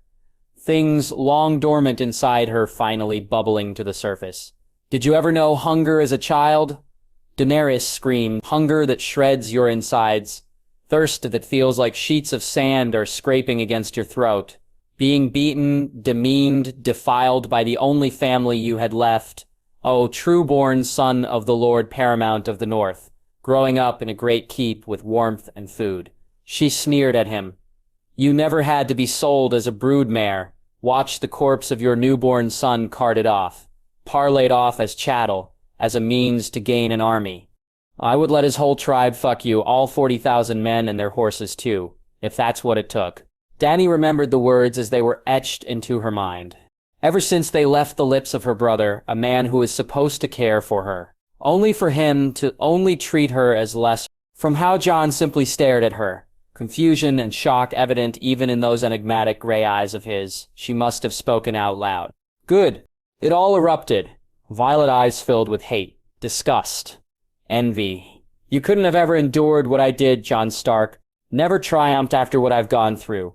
Sold, raped, chained, defiled, beaten, attacked, engulfed in flame. I took it all and triumphed. Daenerys was sure that the very stone of the keep was shaking from her screams, but she did not care, and I would do it all again. Burn as many of those vile people that sought to destroy me, to destroy the millions that follow me. I will have my throne, I will have my birthright, I will have my home. Voice hoarse, mind clearing from its rage, she trailed off, merely standing there in her glittering dress. So don't ever tell me that I've never given myself. My entire life is a sacrifice, chest heaving from her breaths, daring him to respond. His eyes studied her, peering as if to analyze Daenerys' very soul. It made her shiver involuntarily, as if he could see beneath her dress. But it was what Jon Stark finally said that knocked her composure. I know what that's like. Daenerys blinked. Know what what's like? Frankly, she had said plenty of things. His simple words didn't give her much of a clue. What would have elicited a sarcastic chuckle at her confusion before? It didn't. This time, Jon was serious. To be in a place surrounded by people who are supposed to love you, bound by blood and nurture to be your family in every sense of the word, yet, at the same time, not feeling an ounce of that love. Glancing at the floor, he grinned weakly, lost in the absurdity of it all. Who was it? Your brother? She closed her eyes. Remembering every single time he had hit her, the moments blended together so common across her entire childhood. Yes, the single tear returned, falling down her cheek. 7 hells. Somewhere, out of thin air, Jon felt the urge to rend this brother of hers. Dead and buried somewhere in Essos. Didn't matter. His instinct just surged within him. Was he the one who raped you? The queen shook her head violently. Not that he didn't try, nor that he didn't desire it, but he wasn't the one. Thank the gods for small favors. Jon eased himself upright, swinging his legs to dangle from the small bed. My sister, she was raped. I saw what the monster turned her into. I hope he's dead. Rapists deserve no quarter, in her opinion.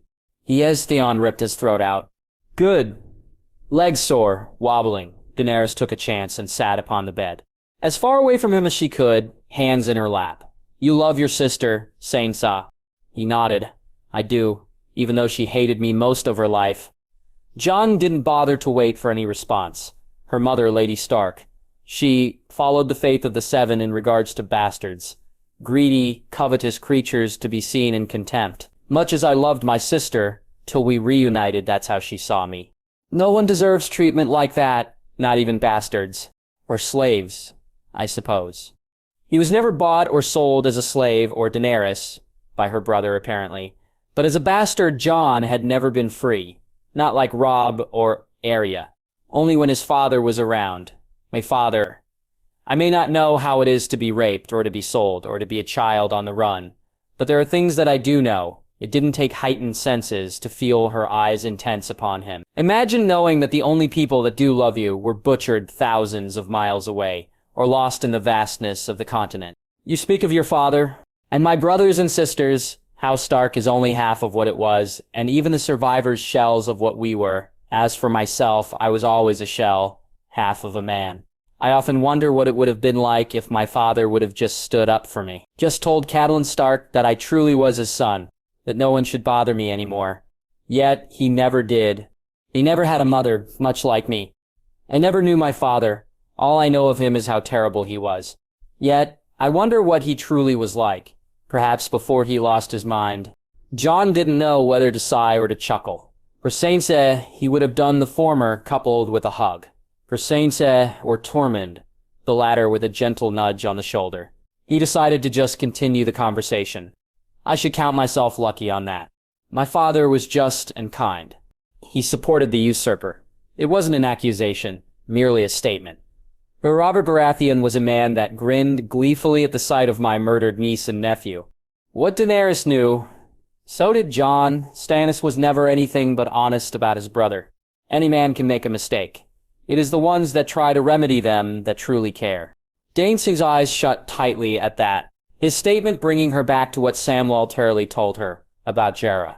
My old bear, if Jon has been at the watch, wouldn't he know them? Perhaps he'd understand or be swayed by... A delegation from your sister arrived today. Without looking, she could tell his eyes were now on her. For the sake of impartiality, I believe, both were sworn brothers of the Night's Watch. Both men that knew you closely. Her face clouded with emotion, a wan smile forming, thinking. Jon searches his mind for who of his former friends would rate that level of positive thought in Daenerys. There was only one, and it came to him quickly. Master Aemon? He asked with hope. The Queen nodded. You have to appreciate how infinitesimal the odds are that we are enemies. The word left a bad taste in her mouth. Rivals, Dany corrected, and yet someone so close to you is also the only family I have left. He was sometimes almost like a grandfather to me, or a kindly uncle. A thought came to Jon. He didn't know why, but he felt the urge to tell her. He spoke of you at the wall, of your exploits in Essos. I confess that I didn't often listen as I should have, but the lowly bastard at the wall doesn't imagine himself a great lord involved in such great matters as these. No, I suppose not. The truth in his words about her uncle made Daenerys want to fall back on the bed and cry tears of joy, her long-lost family caring for her even from afar, and yet his arrival was bittersweet. All the joy was tempered with sorrow. Jon raised an eyebrow. I'm not sure anything could complicate a reunion with your long-lost family. Your friend Samwell came with Aemon as his caretaker. Not that he himself is the cause for my sorrow. Sam's here, Jon asked somewhat excitedly. I haven't seen him in a very long time. Perhaps it could be arranged that you could meet with him. Daenerys would not deny him that. Besides, they were likely sent here for you. What do you mean? My counsel suspects that your sister sent Aemon to prey on familial sensibilities. She knew I wouldn't turn Aemon away. She wants him to convince me to let you go.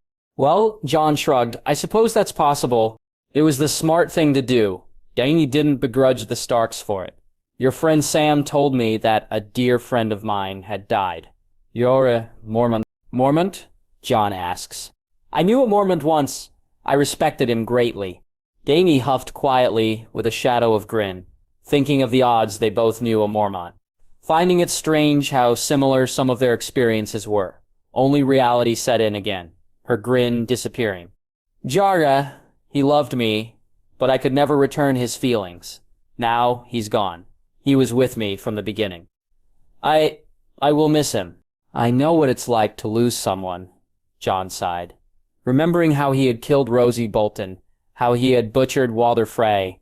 You and we have more in common than I ever thought possible.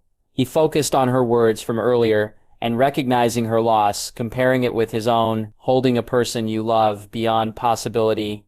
Urite, the wild yet beautiful warrior of the free folk, dead by the hand of his own men, dying in his arms because of him. Knowing they died because of your own foolish pride and duty, he sighed once more. Perhaps it is that reason that we are monsters, or grief and sorrow simply follow those with title. I choose to believe that in our power we can bring justice and peace. Aye, that's what keeps me going. For once in their short yet turbulent history, Daenerys found herself smiling at him. Small and halting, but a genuine smile nonetheless, gaze studying Jon Stark, the true Jon Stark. For a simple moment the brooding and pain vanished, leaving a comely young man, face serene at having someone to unburden his soul with. A person that he needn't protect as he would his family, for Daenerys understood Jon Stark's pain as she felt he understood hers. Staring at his comely face, a sudden urge to reach out, to touch him, to kiss. It was gone in an instant, replaced with the aftershock of surprise and shock. Headed without hesitation, Dany stood, smoothing out her dress and adopting a regal demeanor. Thank you for your counsel, Lord Stark. Even when personal in nature, that was what he did. If there is anything you require within reason, I shall instruct Missandei to obtain and provide you with such. I am in need of a boat to White Harbor. Turning to glare at him, there was a twinkle in his eye that confessed a lack of complete seriousness. Within reason, Lord Stark, Dany chided, not without a slight amusement as well. Watching her leave, the mystery of the Dragon Queen both chipped away and added to from their conversation. Jon failed to feel hate, to glare at her retreating form, despising the tyrant that killed his men, distrusting the usurper that imprisoned him, wary of the enigma that she was even after the confessions of today. Before she left, her face turned back to him, as if to say something, but clearly the need faded and her mouth shut, though she graced him with another small smile before ducking out. Jon couldn't help but notice how truly beautiful she was. Roasted ham and pork filled the tables from end to end, smell joining that of the hearty stews, fresh-baked barley bread, and roasted nuts that were passed between the guests in Winterfell's great hall. Serving girls darted about the arrow walkways, carrying large flagons of ale and sour wine for the eager revelers. Occasionally, one would be shamelessly, drunkenly groped. If the women were willing, they'd smile and giggle. If not, a red handprint would grace the mail that started it, jeers ringing out from his compatriots. From her perch at the head table in the seat that had once been her father's or her brother's, Sansa watched as Jon's red-headed wildling friend get rejected by a rather buxom northern girl. Well, supposedly rejected because a split second later the woman climbed into his lap at the cheers of his table mates. Looks like he's finally given up with Brienne. Sansa was sure her sworn sword wouldn't mind. Would you like some more wine, milady? A tiny wisp of a thing smiled in front of Sansa, holding a flagon. Suddenly feeling as if eyes were watching her, Sansa politely declined. But some ale, please. The girl beamed as she bowed, returning with the frothy liquid. Taking a sip, Sansa forced herself not to grimace at the bitter taste. She inherited her tastes from her mother, but she was now a northern lady and had to act the part. Especially with all the northern lords in attendance once again. A few less than the last time we were here. Unfortunately, one's absence more acutely felt than the rest. That squire is staring at you again. Looking up from her plate, Sansa followed Rickon's statement to where none other than Podrick Payne was sitting, eyes gazing intently at her, only to drift away when they met hers. Even in the low light of the early winter nights, she could make out a blush. Again? Sansa inquired. Rickon giggled. He's been staring at you all night, and the night before, and, well, since I've known him. Her youngest sibling was often the most troubled by all the stresses and pain their family endured. But tonight, he seemed almost like a normal child of his age. And for that, Sansa was grateful. You should talk to him. He likes you. What? Sansa blushed herself, shaking her head. I doubt he does. How do you know if you don't ask? She honestly had no answer. I don't have time for such things. How her last marriages or intended marriages ended up likely for the best if she ignored such matters. Luckily for her, there was another person she could converse with. Enjoying the feast, sister. While Rickon most definitely was, the cold scowl marring Arya's face only belied her feelings. Reminds me of the last time our family was whole. Normally a good statement, Arya's flat tone indicated otherwise. Sansa could understand, even down to Tormund standing in for the Fat King. The night mimicked that feast long ago. We're among our own people, that's the difference.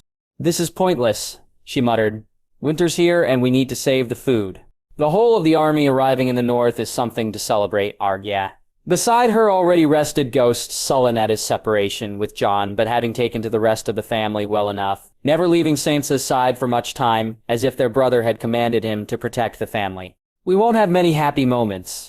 Sansa was cut off as Arya slammed her spoon on the table, roughly pushing her chair back and storming out of the great hall. Too many were inebriated to notice, but at Rickon's worried glance, Sansa sighed, absent-mindedly stroking Ghost's fur. I'll go check on her. See? There was another empty space that bothered her. See if Bran can join us. At that, she rose and hurried after her sister.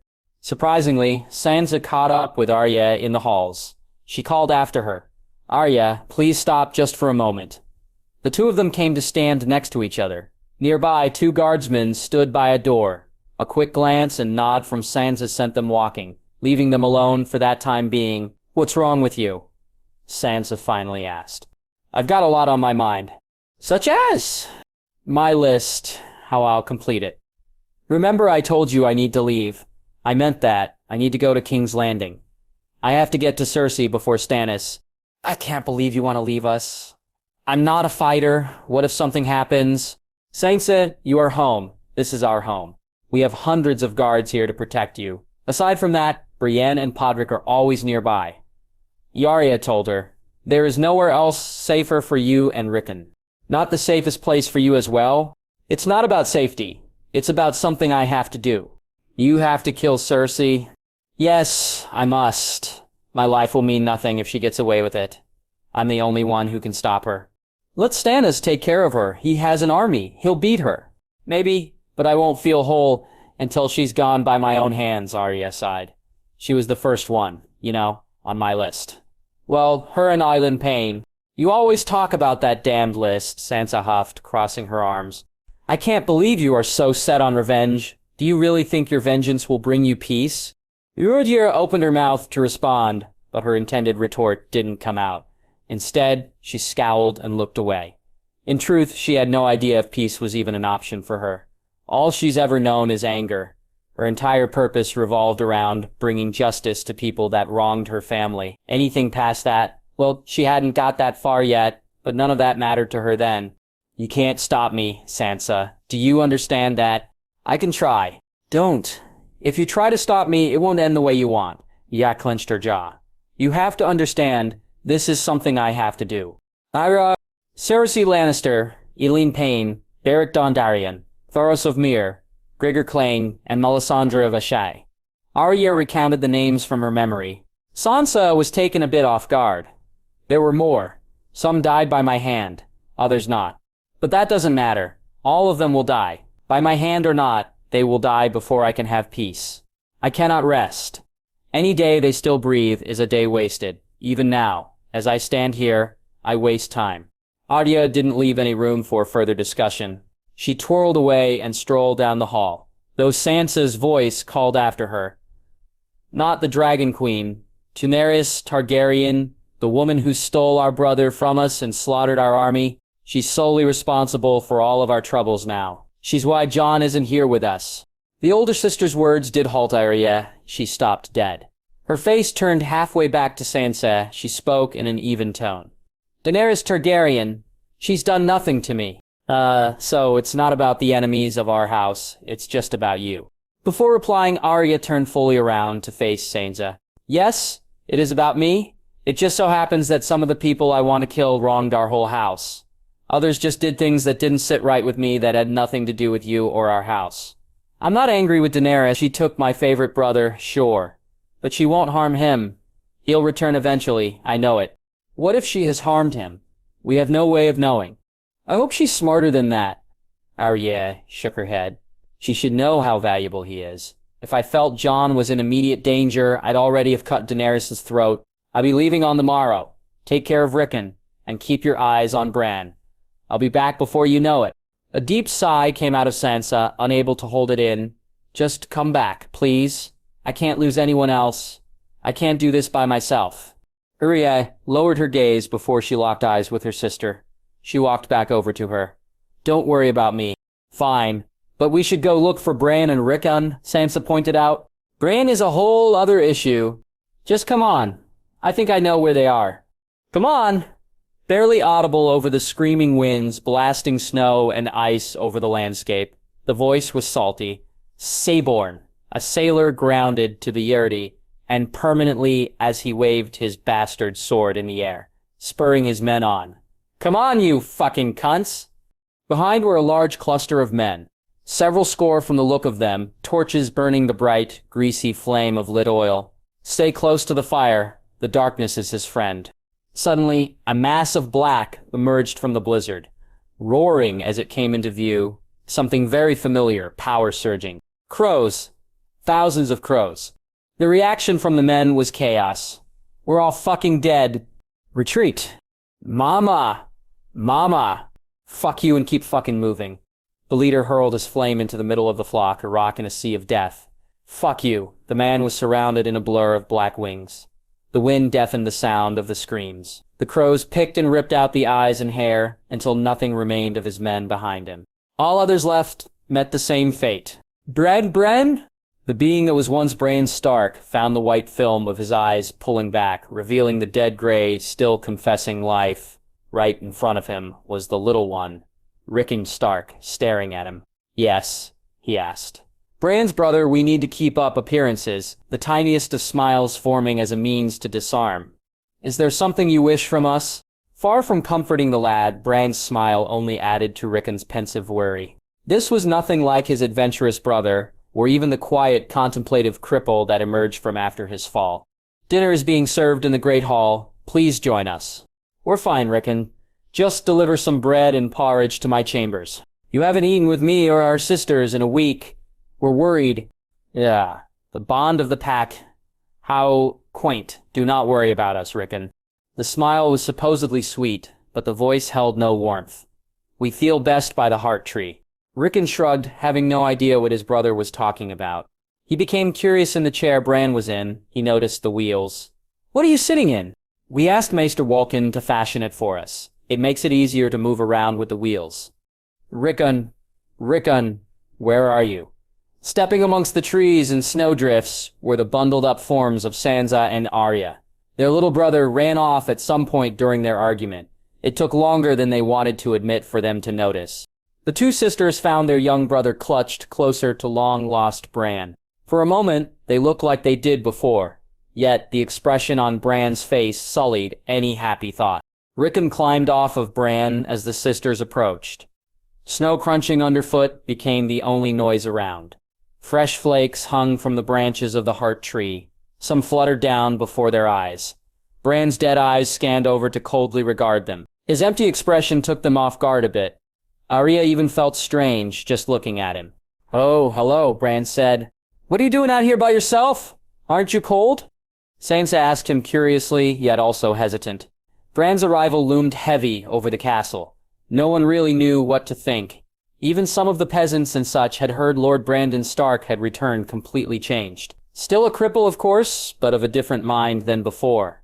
Personality utterly altered somehow. The townsfolk whispered of little else. It doesn't bother us, the cold, Bran explained. It never has. You're wearing all these furs, though, Rickon pointed out, tugging on a thick blanket laying over Bran's chest. Well, the cold does bother our vessel. We can't have him freezing to death. Sansa and Arya shared a look before the older sister stepped forward toward Bran. She knelt down and laid her hand on his shoulder. Bran, we're worried about you. Don't be. What even are you now? I feel like I don't even know who I'm looking at, Arya said, stepping up. You'll never understand what we used to be, Bran said, though it didn't seem like the brother they used to know. We were so strong, now we've been reduced to this meager existence in this crippled body. No, this will not do. Why are you talking like that? Rickon asked, his voice small. Bran didn't reply as Arya strolled around to fully face her brother. His face was simply blank, peering up at her. A smile didn't seem feasible, even under pleasant circumstances. Rickon retreated back to Sansa as Arya sunk down to Bran's level. The two of them stared at each other in the face.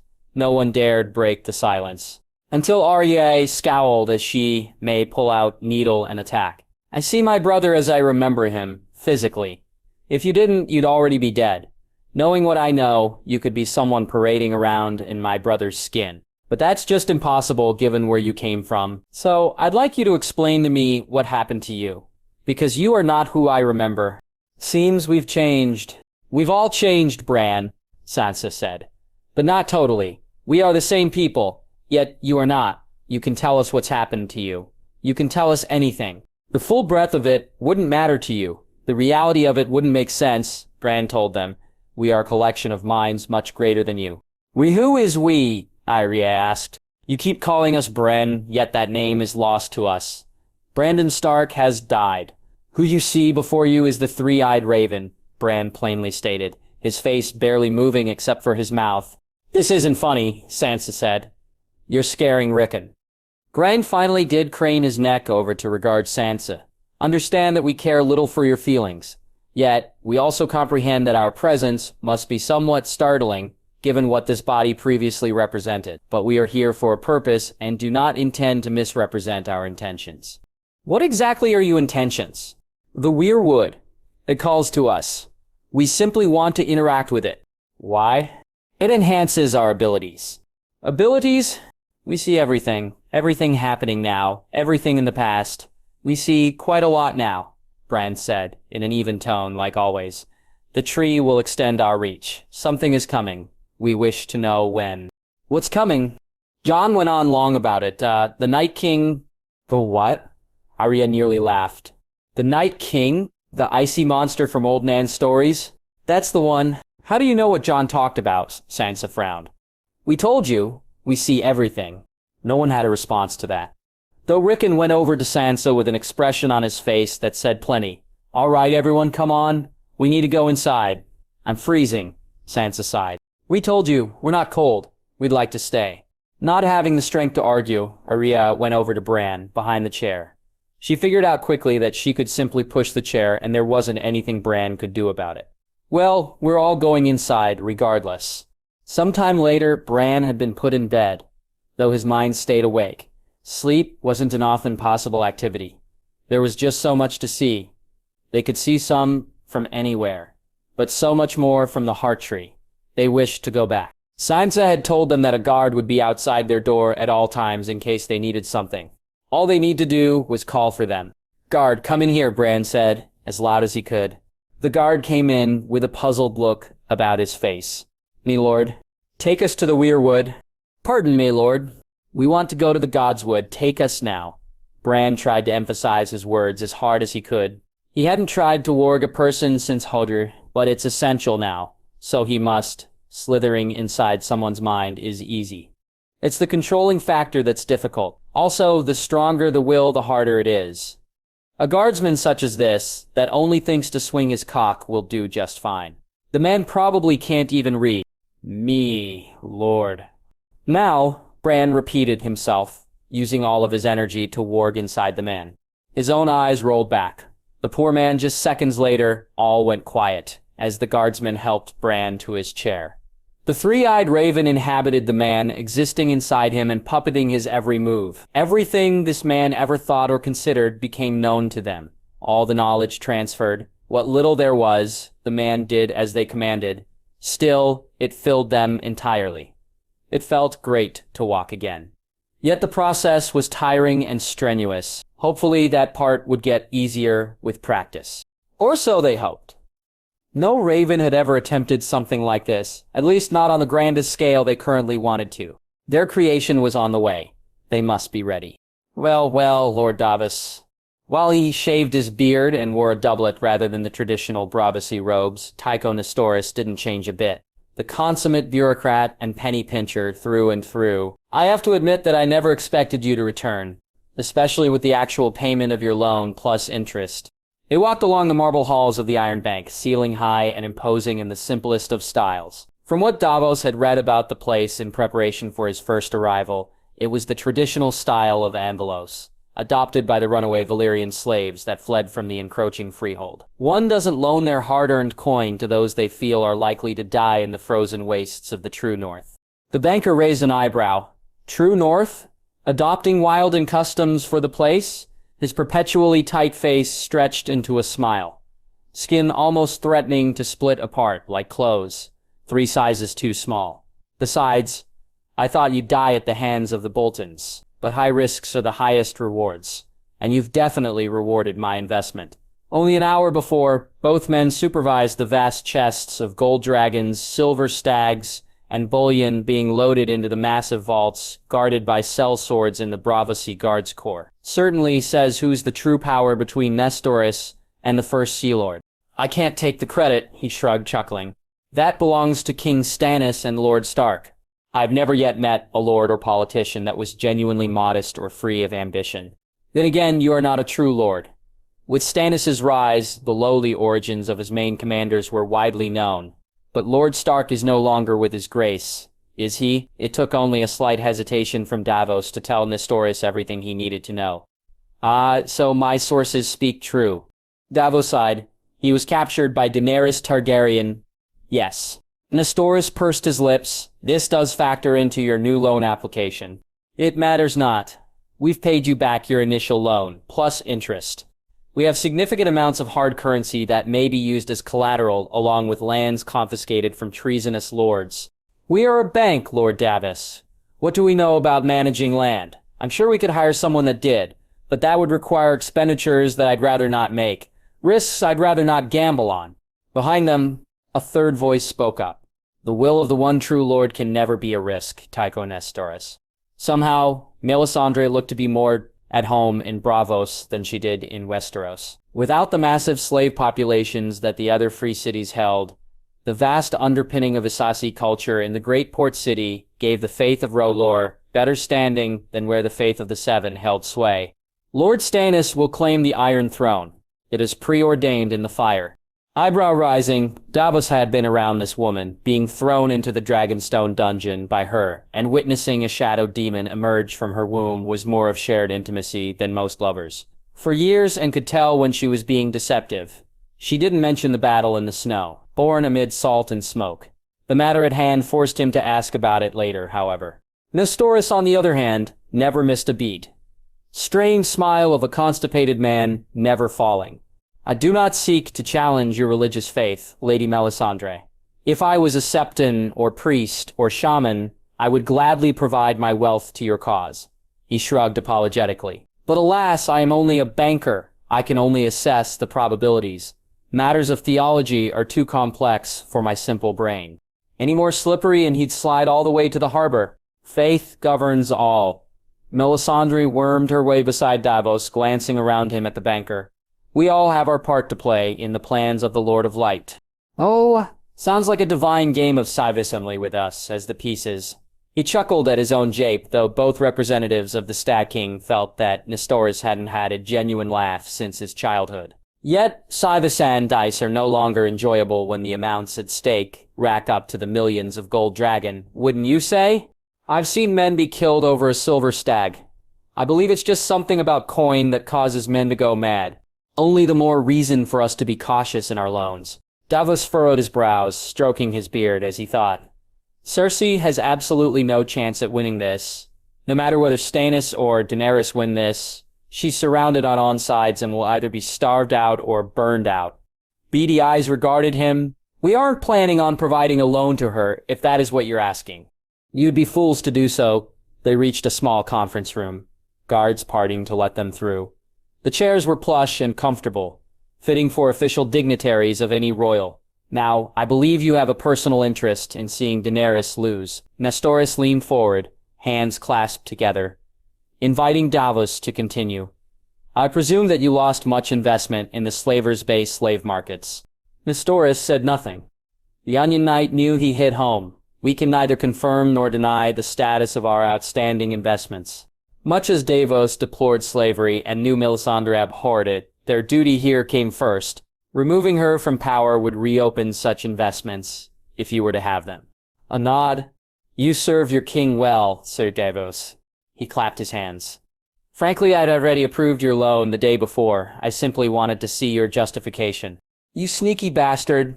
I'm glad I passed muster. Quite, but there are a few conditions. At that moment, the doors opened to reveal a thin man with coiffed blonde hair and golden armor. This is Sir Harry Strickland, Captain General of the Golden Company. Davos rose to shake his hand. To tell you the truth, I was planning on seeking you out, Captain Strickland. The man nodded. Never can know when your plans change. His smile was weak, simpering. Even with the Golden Company's ironclad reputation, Davos didn't trust this man. As Strickland took a seat, Nestoris continued. I am inclined to support your king in his final dash to victory, but I want additional assurances of repayment.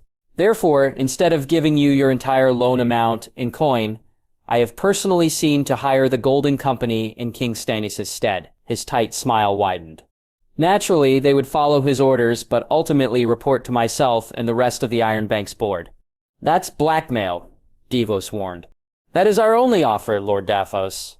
Refuse if you want, but consider whether King Stannis can ill afford the loss of thousands of elite soldiers. In the end, it wasn't a choice. Davos had to accept the terms as stated. Escorted by their own guards towards their rented manse, Melisandre glanced at the brooding former smuggler. You remind me of Jon Stark with that look. He looked up, cocking an eyebrow. I can't be that bad. The Red Woman only smiled and tilted her head. Fair enough. Davos hoped she wouldn't dwell on the comparison. Thinking of his friend and almost surrogate son being tortured by the Targaryens wasn't what he wanted to do. Fate was kind to him. You did well, Lord Davos. Thousands of troops fighting in the Lord's plan. That's what they are fighting in, but not fighting for. Dancing to the jig of the Iron Bank isn't my idea of a good time. Cryptic as she was, Melisandre was guileless most of the time, easy to talk to if one watched themselves. It doesn't matter who they fight for. The bankers are but a single line in the massive history that will be written about this age, about the return of the promised prince. Stannis. There was a terse silence. Yes, Stannis. Lord Bien, while I would under normal circumstances most cordially invite you to the north, these are not normal circumstances. Please forgive me, for I do not wish to be rude. But the north has been in a flux since the loss of our lord to the Dragon Queen, and Winterfell is not able to bear host to someone of your illustrious reputation and stature. Perhaps if you provide a large supply of foodstuffs from the gardens of the Reach, the northern lords would be more amenable to my pleas in your favor. House Stark is grateful for the friendship it has in you. We seek to honor our oaths in pledging neutral in the coming fight, but our prayers are undoubtedly for His Grace, King Stannis, to emerge victorious, and for Lord Jon Stark to return to Winterfell, where he belongs. Saints Stark. Acting Lady of Winterfell.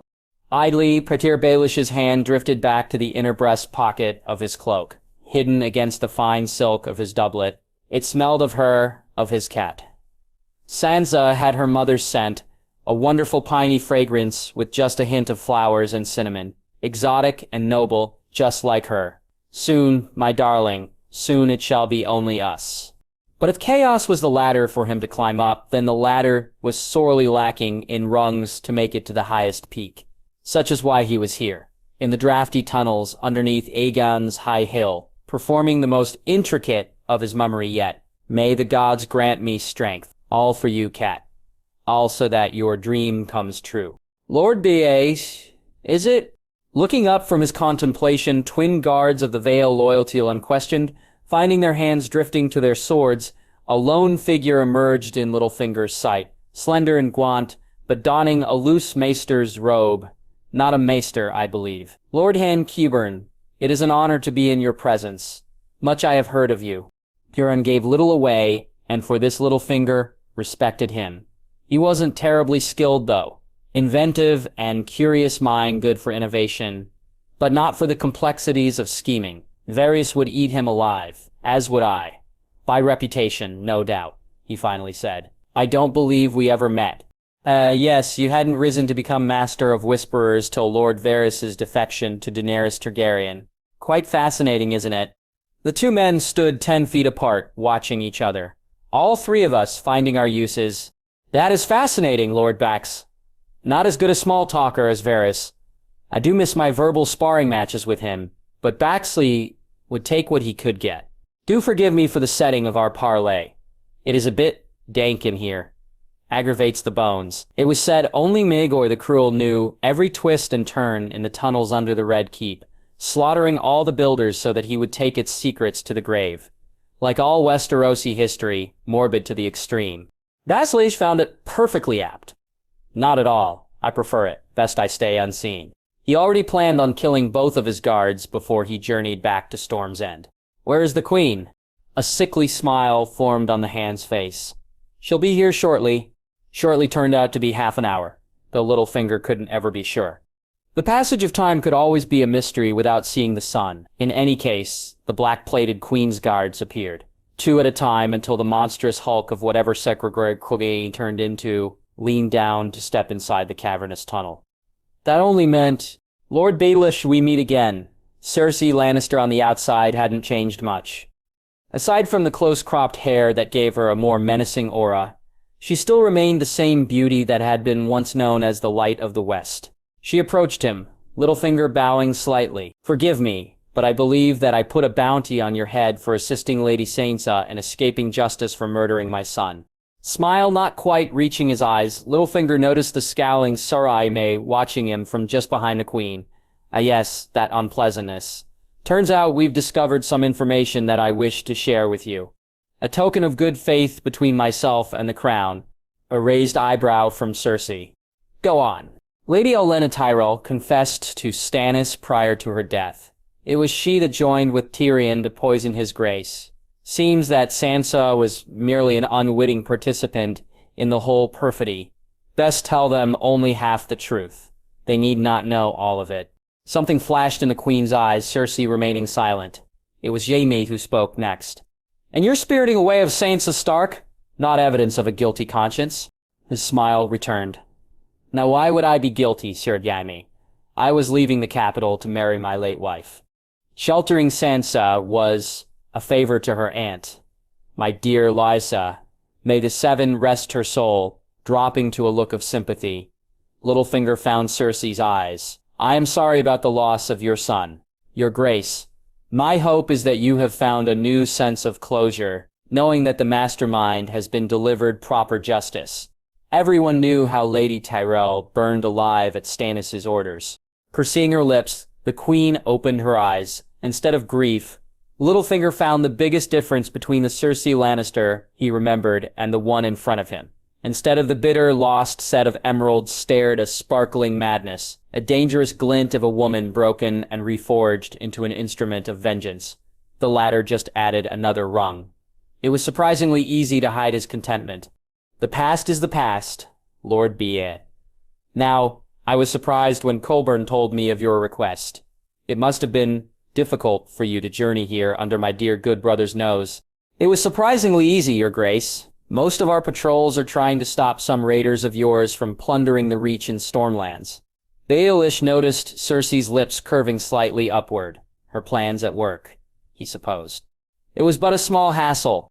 That is too bad, my lord. You are lucky, though, considering my brother wished for me to send you away or kill you. I can still kill him now, sister, Ymir remarked darkly.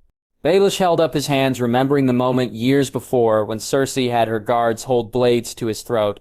That won't be necessary, Cersei, I may, for I seek to provide some vital information for your cause. Jaime's hand still drifting to his sword. It was waved off by the queen. Go on. A gulp, Littlefinger clearing his throat, making sure to look nervous, but not too nervous. Stannis is planning to attack the capital. Shit, I never considered that. Cersei sarcastically replied, I was wrong. Jaime, kill him. He grinned. My pleasure. Without hesitation, he drew Widow's Wail. Wait, now he was legitimately worried. You know what Stannis will do, but not how. Even Jaime stilled, but he was only a few paces away from hacking him to pieces. Do you know that Stannis has a leg injury? Cersei's eyes narrowed. That is no secret. He earned it frolicking with wildlings north of the wall. Imagine, she laughed, a king cavorting with wildlings, savages. I don't know if that is worse or the dragon whore riding with the Dothraki savages is. Quite true, your grace. But do you know the specifics of his injury? A silence resulted, to which Littlefinger inwardly smirked. Silence meant Cersei did not. His leg wound has not healed, and instead festers quite often. This gives Stannis a significant amount of anguish. Constantly. Serves the shit right, the queen mumbled. As she hated her husband, she hated her husband's kin just as much. But I still don't see. Littlefinger chuckled. Tell me, if you were in a situation where you imagined yourself weak as a monarch, wouldn't you do everything possible to counter that image? To be increasingly aggressive and bold even when such action would be unwise? Are you saying, Lord Baxiliax, Yang Sturgeon inquired, that Stannis Baratheon will ignore military necessity and attack without abandon? No, not that far, but he shall pick the most aggressive action. I know, because I have attended his war councils. Already, his hand plans to ferry over the Golden Company from Braavos under guard by the Ravosi fleet, and Iron Bank hired sellswords. I wouldn't count on Euron Greyjoy intercepting them, but the advantage is yours on land if you can take it. Cersei seemed to ponder this. And how would the esteemed Lord Protector of the Vale advise me to go about this?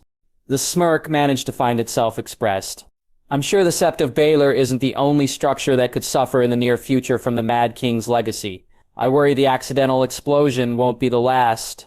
Regarding this well, the Queen paced from one side to the other. Now that you told me this, why shouldn't I have Jaime or Sir Gregor kill you where you stand? Because I can preserve the entire army for you to use on the Dragon Queen, and secure the north, and the lion takes the bait. This was more satisfying than the cunt of any woman.